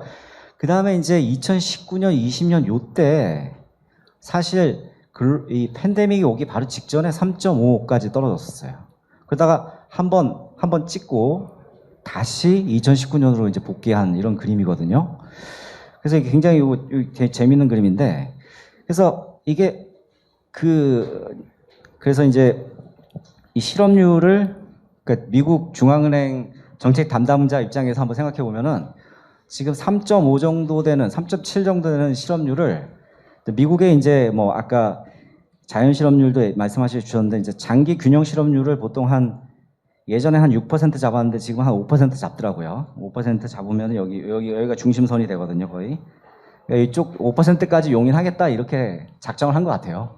그러니까 0.75씩 막 올리죠. 그러니까 막 작정을 하고 그렇게 했던 것 같다. 그래서 이게 저물가에서는 단기 필립스 곡선 평탄화가 맞는데, 이게 지금 우리가 이제 고물가란 말이에요. 이 고물가에서는 필립스 곡선의 기울기가 만약 가파를 수도 있고 아닐 수도 있어요. 모르겠어요. 근데 우리가 이제 한번 생각을 더 해봐야 되는데, 가파르다 그러면은 실업률을 조금만 용인해도 인플레이션이 많이 떨어질 수 있기 때문에 그런 것들을 기대하면서 연준에서 공격적으로 금리를 인상하는 것 같다. 이런 생각을 한번 해볼 수 있을 것 같고요. 두 번째는 이게 미국이란 나라가 CPI가 되게 재밌는데요. 무려 32%가 주거비입니다. 이게 굉장히 놀라운 사실인데요. 우리나라는 9%밖에 안 됩니다. 주거비가, 그 임대료가. 근데 미국이 왜 이렇게 높냐면은 미국은 자기가 소유하고 있는 주택을 거기서 자기가 자기한테 렌트를 낸다고 생각해서 그걸 다 추정해서 다시 다 집어넣어요. 그래서 우리나라도 이제 이거 하려고 그러거든요. 이렇게 해야지 이제 통화 정책이 자산 가격뿐만 아니라 인플레이션뿐만 아니라 자산 가격에도 좀 더 적극적으로 대응할 수 있다. 그래서 이제 우리도 이제 이거 도입을 하려고 이제 막 논의하고 있는데요. 이게 30%이기 때문에 그래서 이게 팬데믹 기간에 0% 저금리 지속이 미국 주택 가격을 엄청 올렸었습니다. 엄청 올리고요. 근데 이제 임대료하고 주택 가격은 달라요. 주택 가격이 이제 오르고 그렇다고 바로 임대료가 오르지는 않습니다. 보통 한 시차가 제 느낌에 한 1년에서 2년 정도 걸리는 것 같아요. 그래서 이제 지금 그 임대료 충격이 이제 1년 정도 지났잖아요. 충격이 이제 왔고 그럼 이제 주택 가격이 떨어지기 시작했어요. 또 보니까 미국이 금리를 엄청 올려가지고 그럼 요게 이제 임대료 때 반영되려고 그러면은 최소 1년 이렇게 걸린다는 얘기죠. 그렇게 볼 수 있고요. 그래서 이게 서비스 가격 하락이 더디 이 원재재 가격이 크게 하락 전환했음에도 불구하고 CPI가 팍 안 떨어지고 이렇게 되는 거고 그래서 결국 이게 이제 여기가 부채 비율 변동하고 밑에가 이제 이쪽이 인플레이션인데요. 하여튼 요런 부분도 한번 생각해 볼 수 있을 것 같습니다. 그래서 저금리가 지속되고 우리나라가 이제 가계부채가 문제인데 요건 28개국 OECD 전체 제가 이제 이렇게 찍어 본 건데요. 대가게 상승하고 이게 이제 시차를 두고 1, 2년 사이 임대료에 반영이 되고 미국 같은 경우에 특히 직접적으로 이제 인플레이션을 올리는 이렇게 올라가는 이런 구조. 그래서 이렇게 한번 볼 수 있고요. 그래서 결국은 이게 지금 최근에 굉장히 재밌는 두 가지 사건이 발생했는데 하나는 레고랜드 사태고 하나는 영국의 리즈 전 총리의 감세 정책 사례인데요. 그래서 레고랜드 사태 같은 경우에는 우리나라 이제 금융시장 불안정성을 드러내는 하나 사건이었고 그 통화정책의 긴축 기조를 가져가는데 채권시장 안정을 위해서 돈을 또 한국은행이 찍어서 유동성 공급해야 되는 두 가지가 전혀 맞지 않는 이게 상충하는 것들이 막 던져지고 근데 이게 이제 거의 기축통화에 준한다는 영국 파운드화를 가지고 영국과 또 비슷한 거였어요. 보니까 이렇게 이제 추가적인 감세 정책을 취재하면서 금융시장에 큰 혼란을 일으키니까 영국 중앙은행이 금리 상승을 올리면서도 또 필요시에는 급격하게 유동성을 공급해야 되는 그래서 이런 그림들을 계속 보게 될 것 같아요. 왠지 앞으로도 우리가 시장의 여건에 따라서 이런 정책 기조의 충돌 현상을 종종 목격하게 되지 않을까 싶고요. 그래서 우리나라도 이제 통화정책 긴축 기조 대부분 균형 그래서 이제 국내 시장의 불안정성을 고려하는 복잡한 2차 방정식을 어떻게 풀지 이런 부분들을 지켜봐야 될 것 같고 균형 재정으로 복귀하려고 하는데 경기 하강 위험, 금융시장 불안정성 뭐 이런 걸 본다면 오히려 적자 재정, 확장적 재정 정책이 불가피할 수도 있을 것 같고요. 그래서 다행인 점은 이제 오늘 보니까 이제 미국 연준 의장께서 금리 인상 속도 조절을 하겠다 이렇게 하니까 이제 뭐 주가도 오르고 환율도 많이 떨어졌더라고요. 그래서 미국도 이제 FTX 이런 코인런 금융시장 일부 이렇게 불안정 요인이 부각되는 것 같아요. 워낙 빨리 이제 금리 인상을 하다 보니까.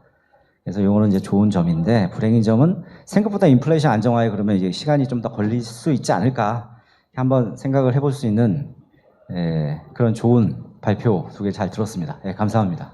예, 안녕하십니까. 아주대학교 한정석입니다. 오늘 이렇게 좋은 자리에서 토론할 수 있는 기회 주셔서 감사합니다.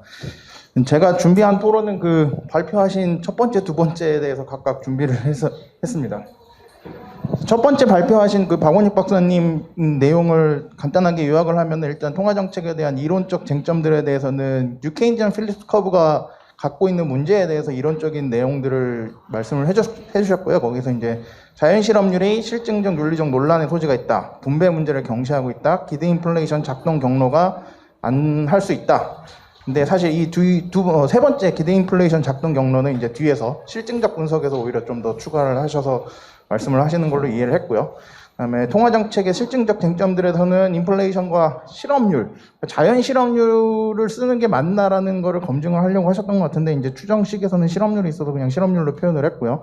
그다음에 기대 인플레이션 경로를 확인하기 위해서 오변수 스트럭처 VAR을 추정을 해서 이제 그 결과를 바탕으로 기대 인플레이션 경로가 작동을 하지 않을 수 있다라는 얘기를 하셨고요.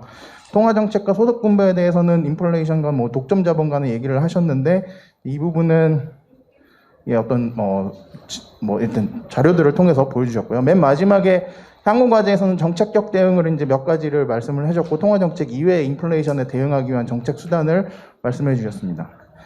제가 드릴 수 있는 내용은 사실 이제 질문들이 대부분이라서 예, 좀 코멘트가 아니고 토론이 아니라 질문을 드려야 되는 상황이 되는데 첫 번째 이제 뉴케인전 필립스 커브 이론적 말씀을 하실 때 이제 여러 가지 얘기를 해주셨는데 사실 이거는 뭐 다 아시다시피 뉴케인전 DSG 모형 풀어서 나오는 퍼스트 오더 컨디션들로 그냥 다 나온 건데 이 부분에서 이제 자연 실업률은 결국에는 그냥 스테디 스테이트 아웃풋을 만족시키는 실업률이 자연 실업률인 거고 이제 이론적으로는 그런 측면이 있기 때문에 이론적으로는 충분히 이제 정의를 하는데 문제가 없는 것 같고요. 실증적으로 이걸 어떻게 찾아내느냐 이거는 당연히 실증적인 문제에서는 좀 생각을 해볼 여지가 충분히 있는 거고요.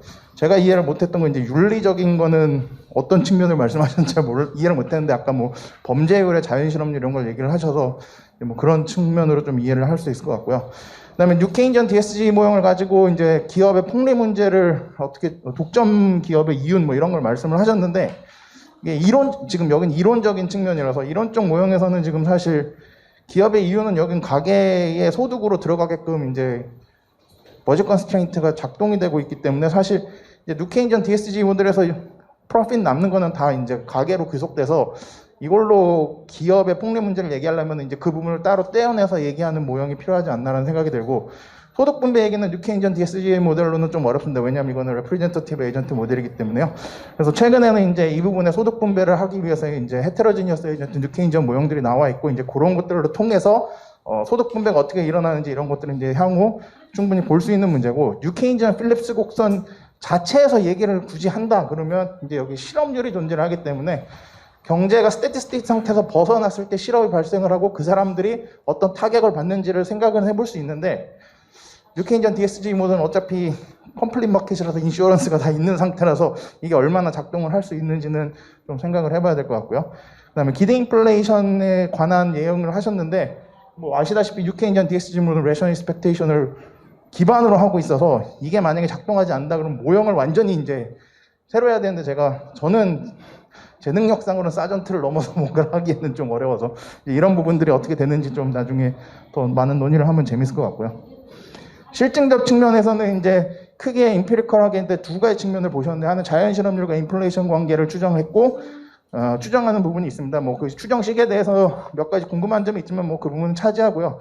제가 여기서 조금 결국에는 뉴케인전 필립스 커브가 마이너스 기울기가 나오는지 안 나오는지 이거를 테스트하는 것도 하나가 있었던 것 같은데 그 프라이스 레벨을 넣었을 때 오히려 설명력이 높아서 이제 실업률이 작동을 하지 않는다 이런 말씀을 하셨는데 추정 결과를 실제로 보면은 그 프라이스 레벨을 안 넣었을 때는 실업률에 대해서는 인시그니피컨트한 숫자들이 나오는데 레벨을 넣으면은 굉장히 스트롱하게 시그니피컨트하게 네거티브가 나오거든요. 그러면은 그 결과만 놓고 보면 오히려 이건 뉴케인전 필립스 커브가 작동을 하고 있나라는 생각을 할 수도 있을 것 같은 생각이 저는 들어서 지금 추정을 하실 때는 근데 이 인플레이션의 변화율을 지금 종속 변수를 사용을 하셔서 이제 거기에 링크가 어떻게 되고 있는지는 좀 더 생각을 해봐야 될 것 같고요. 그다음에 기대 인플레이션 경로를 확인하기 위해서 이제 스트럭처 VAR을 돌려셨는데 사실 뭐 여기도 약간 제가 궁금했던 건 테크니컬한 질문들인 것 같습니다. 뭐 기대 인플레이션 변수를 어떻게 사용했는지 뭐 스트럭처 VAR 오더거링 이런 것들을 좀 생각해 볼 필요가 있는 것 같고요. 한 가지 좀 궁금했던 건 유가 같은 경우에는 보통 VAR에서 내생 변수가 아니고 외생으로 지금 취급이 되는데 이게 제일 위에 오더링에 제일 첫 번째로 올라갔을 것 같긴 한데 이게 지금 들어갔을 때 한국의 어떤 금융이나 통화 정책이 유가에 미칠 수 있는 경로가 있는 건지 이제 이 부분들은 좀 생각을 해봐야 될 것 같다는 생각이 들었습니다. 그다음에 정책적 대응 부분에 가서는 제가 이 내용을 잘 이해를 못해서 좀 이상한 질문일 수도 있는데 통화 정책이 작동이 안 하니까 다른 정책을 해야 된다는 건지 아니면 통화 정책이 일단은 기본적으로 깔고 그걸 보완하기 위한 정책들을 써야 된다는 건지 이제 이 부분들에 대해서는 좀 명확하게 말씀을 해주시면 이따 토론을 추가적으로 할 때 더 도움이 될 것 같습니다. 그 다음에 이동진 교수님 발표하신 내용은 정말 재밌게 잘 들었고 이제 저도 많은 걸 배울 수 있었는데요. 특히 이제 실물 경제, 금융시장, 외환시장 등에 대해서 각각의 위험 요소를 평가를 해주시고 정책적 대응은 어떻게 해야 되냐 이런 얘기를 해주셨고요. 위험 요인으로는 실물 경제에서는 이제 앞으로 하방 리스크가 클 수 있다. 금융시장에서는 가계부채가 높아서 불안정성이 심화될 수 있다. 자본 유출 가능성이 높지, 외환시장에서 유출 가능성이 현재 높지 않지만 그래도 금융시장 불안정성과는 결합되면은 문제가 발생할 수 있다. 그렇기 때문에 통화정책은 긴축적인 추세를 유지하지만 속도 조절이 필요하다고, 재정정책은 오히려 적극적으로 이제 통화정책을 보완해야 된다. 이런 식의 이제 정책적 제언을 해주셨습니다. 여기서 이제 제가 말씀드릴 수 있는 내용은 이제 통화정책에 대해서는 저도 이제 이동진 교수님 말씀하신 내용과 충분히 동의를 하고 긴축적 포지션을 유지를 해야 되지만 속도 조절은 필요하다라는 거에 충분히 동감을 하고요. 재정정책 측면에서는 저는 이제 개인적으로 생각했을 때는 재정기조를 전반적으로는 건전성을 유지하는 상태에서 분야별 지출 구성비를 바꿔가지고 통화정책에서 발생하는 여러 가지 문제점들을 보완하는 것들이 좀 필요하다라고 생각이 들고요. 이 총 지출 증가율이나 그러니까 전반적으로 재정 적자의 규모를 줄이는 쪽으로 이제 재정 총량을 설정을 해야 되고 뭐 이번 예산안은 그런 식으로 설정이 돼 있고요. 그렇게 하는 가장 큰 이유 중에 하나가 코로나 대응 과정에서 늘어난 한시적 지출들은 이제 종료를 시키는 과정에서는 자연스럽게 나타날 수 있는 부분이고요. 그럼에도 불구하고 인플레이션에 대응하는 과정에서 발생하는 어떤 취약계층에 대한 지원은 늘어야 되고, 아까 뭐 복지 지출이 기초연금을 빼면은 줄어들었다고 말씀을 해주셨는데 이제 그 부분에서는 좀 확대를 하는 게 필요한데, 총량은 줄여놓은 상태에서 컴포지션을 바꿔서 하는 걸로 충분히 가능하다. 그리고 이제 올해 예산안에서 분야별 지출 증가율들을 쭉 정리를 해놓은 건데 보시면 지방재정 부분이 굉장히 큽니다. 이게 세입이 많이 들어오면서 지방교부세랑 지방교육재정으로 넘어갔기 때문에 그런데, 사실 이 부분을 어떻게 조정을 해서 나머지를 쓸 건지, 아니면 지방에 갔으면 지방에서 전부 다 복지 지출로 잘 쓰고 있어서 중앙은 복지 지출을 별도로 안 해도 되게끔 만들든지 뭐 이런 식의 어떤 지출 구조 조정에 대한 얘기를 좀 해볼 필요가 있다고 생각이 들고요. 마지막으로 제가 드릴 얘기는 이제 이 재정 정책에 대해서 재정 기조를 설정할 때 이제 최근에 이제 얘기들을 들어보면은 제 개인적인 생각으로는 재정 위험이랑 재정 압력, 이제 피스컬 프레셔라고 하는데, 요거에 대한 구분이 없이 막 섞어서 경기 변동적인 대응이랑 장기적인 어떤 추세나 성장률에 대한 대응을 막 섞어서 얘기하다 보니까 이게 재정 기조의 포지션이 이게 확장인지 아니면 긴축인지 이게 자꾸 혼동돼서 나오는 것 같습니다. 그래서 제가 아는 범위에서는 재정 위험은 거시경제학으로 뭐 얘기하면 비즈니스 사이클이고요. 재정 압력은 롱런 트렌드고요. 롱런 트렌드상으로 재정은 우리가 인구 구조 때문에 악화될 수 있는 상황이고, 그것 때문에 기조 자체는 어떻게든 이제 압력을 줄이는 방향으로 나가야 되는데, 중간중간에 경기 변동에 의해서 재정을 확장적으로 운영을 해야 될 때는 대응을 해야 될 거고, 그 확장적인 대응이 끝나는 순간에는 다시 원래 재정 압력 상태로 트렌드로 돌아오는 어떤 그런 식의 재정 정책들이 필요하고요. 앞으로 우리가 재정 위험에 지속적으로, 사실 이제 뭐 코로나뿐만 아니라 자연재해 이런 것들에 대한 재정 위험도 충분히 발생할 수 있는데, 이 재정 위험에 대응하려면 재정 여력을 확보하는 게 필요하고요. 재정 여력을 확보한다는 건 사실은 가계 입장에서는 프리커셔널 세이빙을 늘리는 건데, 우리는 지금 국가에서는 국가 채무가 있기 때문에 국가 채무의 포션을 최대한 줄여서 재정 여력을 확보하는 게 필요합니다. 그래서 그런 측면에서 중장기적으로 재정 기조는 건전성을 유지하되 경기 변동의 상황에서 대응을 해야 될 경우에는 확장적으로 운영을 하는, 이걸 좀 구분을 해서 재정 정책을 좀 운영을 해야 된다. 이제 그런 얘기를 말씀드리겠습니다. 이것으로 토론 마치겠습니다. 감사합니다. 네, 그러면 먼저 간단하게 말씀드리겠습니다. 그러니까 되게 여러 가지 쟁점들이 나와가지고 이건 좀 순차적으로 말씀을 드려야 할 것 같고, 너무 제 발언이 길어지면 안 되니까. 우선 가장 주요했던 이야기 중 하나가 어쨌든 이게 공급 측면뿐만 아니라 좀 수요 회복도 일정 부분 역할을 한 거 아니냐, 뭐 이런 이제 말씀을 해주셨던 것 같습니다. 근데 저도 이제 일면 전 타당한 이제 진단이라고 생각을 하고요. 다만 이걸 좀 생각해 볼 필요는 있을 것 같습니다. 저희가 지금 어쨌든 팬데믹 이전의 수준으로, 그 이전의 수준으로 수요를 회복하는 게 과연 이제 어떤 수요의 과열이라고 과연 할 수 있을 것인가. 근데 이제 거기에 상대적으로 우리가 과거의 정상적인 상태로 이제 수요가 돌아가는 과정에서 공급층 요인의 병목 현상에 의해서 여러 가지 이제 인플레이션이 발생하고 있는데, 그렇게 본다면 결국에는 서플라이 사이드 인플레이션이라고 규정하는 게 좀 더 타당하지 않을까, 이런 좀 생각이 들었고요. 또 그거 저도 사실 의아하게 생각했던 게, 아까 이제 미국인 실업률 문제도 지적을 해주셨습니다. 사실 역사적으로 이게 사실 최근뿐만 아니라 미국의 이제 실업률 수준이 역사적으로 굉장히 낮은 수준인 건 확실한데, 근데 문제는 그 고용의 질이 어떠냐라는 것도 생각을 해볼 필요가 있을 것 같습니다. 그러니까 저희가 어쨌든 여러 문제가 제기된 상황이기도 하지만 글로벌 금융위기 이후로 그러니까 어떤 노동시장의 회복을 주도한 게 주로 저임금 있었고, 또 최근에도 문제가 되기 시작한 게 이제 지금 인플레이션 시기에 오히려 실질 임금이나 노동소득 분배율은 떨어지고 있다라는 이제 그런 진단들도 나오고 있습니다. 그래서 그것들을 과연 이제 수요 과열의 징조로 좀 받아들이긴 힘든 좀, 신호가 아닐까 이런 생각이 들고, 그 외에 이제 그래서 그 생각이 첫 번째로 들었고요. 두 번째 생각으로는, 그러니까 저는 예를 들어서 지금 우리가 금리 인상 기조를 추종하는 게 저는 상황 논리로 비춰봤을 땐 좀 타당할 수 있다고 생각을 합니다. 다만 이제 그게 우리가 이제 학교에서 배우는 그런 예를 들어 NKDSG 모형 이야기도 나왔었지만, 그건 이론의 루트에서인 것이 아니라 그냥 우리나라의 어떤 대외적인 여건 때문에 어쩌 불가피하게 하는 선택이다라고 이야기한다면 충분히 납득할 수 있는데, 이제 그 이상의 이야기를 하게 되면 좀 여러 가지 논란점이 생길 수 있지 않을까라는 생각이 두 번째로 들고요. 세 번째는 이제 제가 이건 좀 쟁점으로 삼아볼 만할 것 같은데, 과연 장기적으로도 저희가 균형 재정으로의 복귀를 추구하는 게 맞을까? 그러니까 아까 말씀드렸다시피, 그러니까 이게 사실 공급 측 요인에 의한 인플레이션 분명하고, 근데 이 공급 측 불안 요인이 만약 장기화된다고 한다면은, 근데 사실 이 공급 측 요인도 여러 가지로 좀 나눠서 볼 수 있을 것 같거든요. 근데 거기에 대해서 사실 통화 정책에 컨트롤할 수 있는 건 거의 없고, 이게 나중에도 말씀드리겠지만 여러 이제 비축 제도라든지 재정 정책이라든지 아니면은 이제 그런 이제 재분배 정책들이 더 많이 동원이 돼야 할 텐데, 그런 우리가 이제 장기 재정 균형으로 복귀를 상정을 하고서 그 정책을 제대로 온전히 펼칠 수 있을까? 이 부분을 조금 더 논의를 해보면 좋지 않을까 생각하고, 여기까지. 고맙습니다. 네, 이동정 교수님. 문제에 대해서 답을 할 텐데요. 일단 공급 요인이냐 수요 요인이냐 한쪽으로만 바른 것은 굉장히 바람직하지 않은 그 상황입니다. 양쪽을 다 봐야 되는 게 맞고요. 그리고 연구가 별로 안 돼 있다고 생각하시는 분도 계실 것 같은데, 저희들이 궁금하면은 전 세계가 다 궁금합니다. 굉장히 연구가 많이 돼 있고요. 최근에 이제 결론들은 어느 쪽으로 나오고 있냐면은, 미국의 사례를 보면은요, 공급 요인이 올해 중반쯤에 많이 해소가 됐습니다. 그 해소가 된 이유는 아까도 어떤 분이 말씀하셨던 것 같은데, 그냥 레벨이 시프트 되면은 시간이 지나면 인플레이션은 사라지거든요. 그래서 공급 요인은 많이 사라졌고, 지금은 미국에서는 수요 요인이 더 많이 있다. 이게 이제 NBR에서 페이퍼가 2개가 나왔고요. 그렇게 되는 상황인데, 제가 그걸 가지고 우리나라도 한번 해봤는데, 우리나라는 공급 요인이 좀 셉니다, 여전히. 그러니까 수요 요인은 여전히 작고, 미국보다 작고요. 공급 요인이 더 많은 상태인 것 같고, 그리고 이제 몇 가지 좀 수정을 할 게 있는데, 아까 이제 인플레이션 타겟팅에서 왜 수요 압력도 아닌데 대응을 안 하는데, 인플레이션 타겟팅의 목적은 수요 압력이 아니라도 대응하는 게 인플레이션 타겟팅입니다.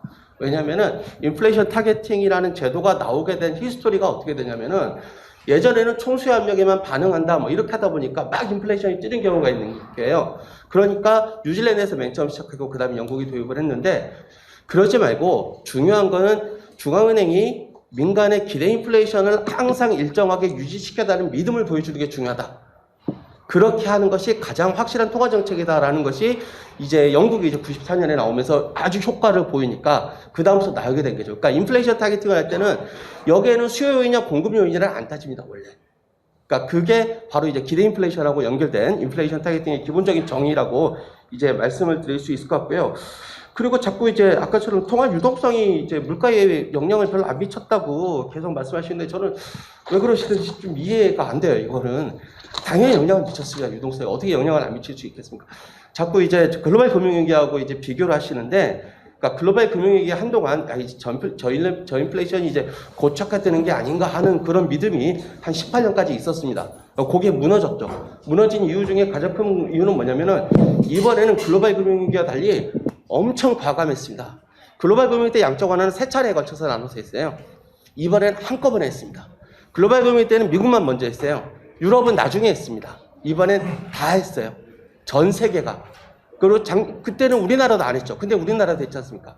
유동성의 그 규모 자체가, 그리고 유동성을 공급하는 방식 자체에서도 질적 전환이 있었고 굉장히 큰 차이가 있었다라는 거를 말씀드리고요. 그 다음에 아까 필립스 커브 말씀하시는데 제가 또 이제 이걸 워낙 제 또 분야이기도 하다 보니까 한때 평탄화 얘기가 있었는데 최근에 좀 많이 사라졌습니다. 이제 필립스 워슨 평탄화 얘기는.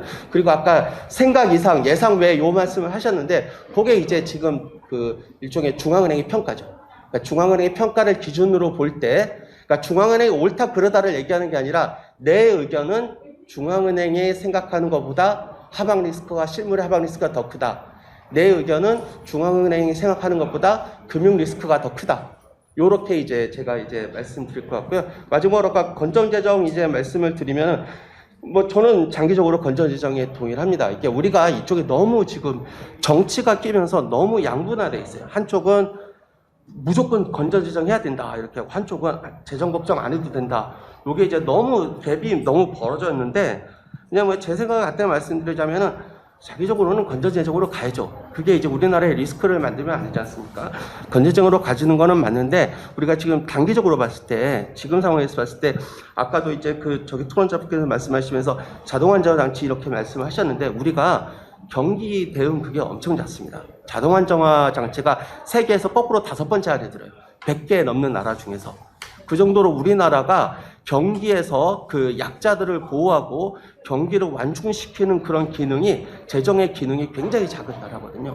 그러니까 이럴 때는 자동적으로 하는 기능이 낮다면은 나서야죠. 정부가 좀 더 나서주는 게 맞죠. 특히 내년의 상황을 본다면 그거를 말씀드린 거였고요. 그로 제 말씀을 예, 고맙습니다. 시간이 있어서 저도 좀 하나 질문 드리고 싶은데, 먼저 우리 그 박원익 박사님께, 이 박원익 박사님이 말씀하신 이 이제 예를 들어서 뉴 케인지안 필립스 곡선 문제가 있다.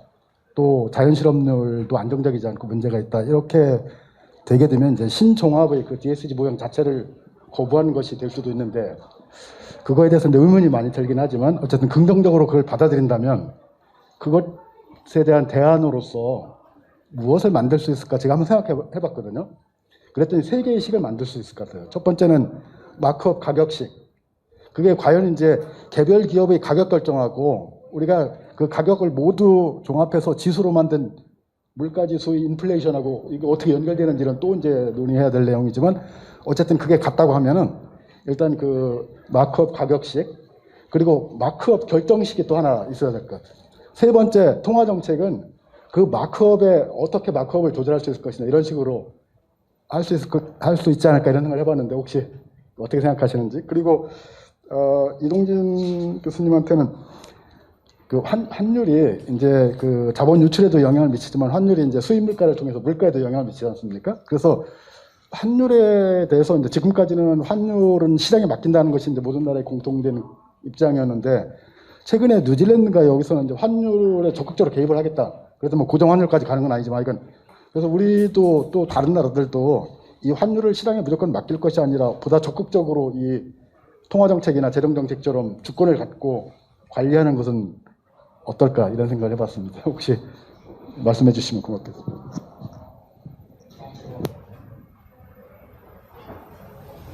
네, 아까 질문에 대해서 먼저 어떤 맥락으로 질문하신지 제가 아마 좀 짐작이 가는데, 사실 말씀하신 대로, 그러니까 저는 그 마크업 프라이싱 방식이 훨씬 더 현실을 더 잘 설명한다고 생각을 하거든요. 프라이스 레벨을, 그러니까 일정 노동 비용에 대해서 기업이 이제 마크업을 하고, 근데 거기에는 당연히 이제 기업들의 예상들이 들어가겠죠. 그리고 이제 그 마크업의 정도는 기업들의 미래 경기에 대한 그 기업들의 예상과 또 동시에 이제 시장에 대한 이제 기업의 지배력 이런 것들이 작용을 하게 되고, 그래서 그런 틀로 좀 이제 경제를 모형화하면 훨씬 더 좀 경제를 더 잘 설명할 수 있지 않을까. 무리하게 여러 가지 굉장히 이제 팬시한 이론적인 가정과 모형을 만들지 않는다 하더라도 조금 더 상식으로 복귀해서 현실을 좀 설명을 해야 할 필요가 있지 않을까라는 문제의식이 좀 있었습니다. 그렇다고 해서 이거 무조건 틀리고 저게 무조건 맞다 이렇게 말하기는 어려울 것 같고요.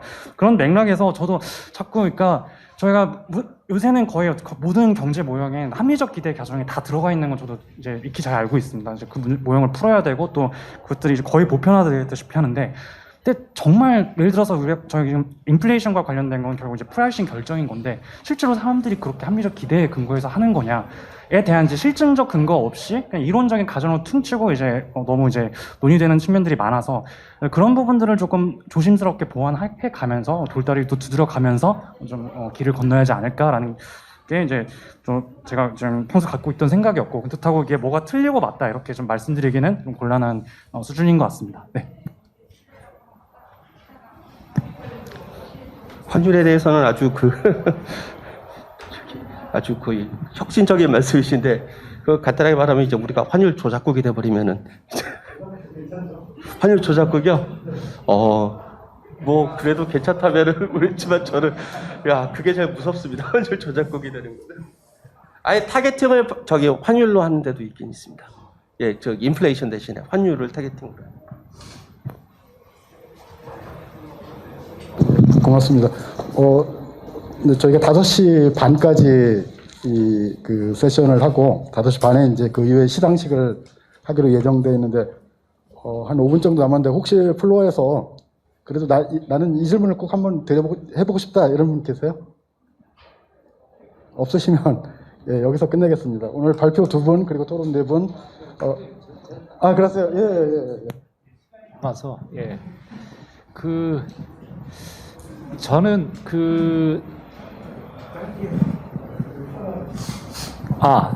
예. 지금이 호황이냐 불황이냐를 판단하려면 저는 실업률보다 가동률을 저는 봐야 된다고 기본적으로 생각을 하는데요. 그래서 아까 전에 박원익 박사님 말씀하신 것처럼 실업률이 뭐 4% 뭐 이렇게 되더라도 뭐 다 아시겠지만 뭐 일주일에 1시간 일해도 그거는 다 잡히는 거 아닙니까? 그러니까 사실은 가동률을 보는 게 훨씬 더 정확하다. 그러니까 예컨대 우리나라 같은 경우에는 지금 가동률이 제조업 가동률이 75%에서 장기적으로 75에서 70% 수준으로 지금 떨어질 거라고 지금 예측이 되거든요. 그 다음에 중국이 지금 제조업 가동률이 50%입니다. 그 다음에 미국이 제가 알기에도 제조업 가동률이 한 70%밖에 안 돼요. 근데 과연 이런 상황이 이게 진짜 과열이냐? 제조업 가동률이 중국 50, 미국 70, 한국 75%인 이 수준이 과열인 수준이냐? 이거를 좀 봐야 될 것 같고요. 그 다음에 또 하나, 우리가 복잡한 논의를 하기 전에 인플레이션 문제와 관련돼서 우리가 아주 단순하게 생각해 봐야 될 게 석유 가격이 2배로 뛰었다가 중요한 게 아니고요. 석유 가격이 2배로 뛰었기 때문에 우리가 100개를 만들어내던 빵을 80개밖에 못 만들어내는 게 문제가 되는 거거든요.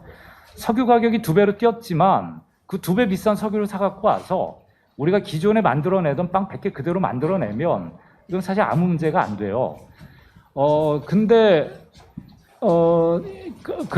그렇기 때문에 그 인플레이션이라고 하는 거를 우리가 말 그대로 인플레이션은 명목적 현상이고 우리가 훨씬 더 중요하게 봐야 되는 건 실물적 현상이고 그 다음에 예컨대 자본의 과잉 상태고 이런 것들을 우리가 좀 고려를 해야 어떤 그 정책에 대한 어떤 좀 정확한 그 어떤 그 판단의 근거를 가질 수 있는 거 아닌가라는 이런 말씀을 좀 드리고 싶습니다.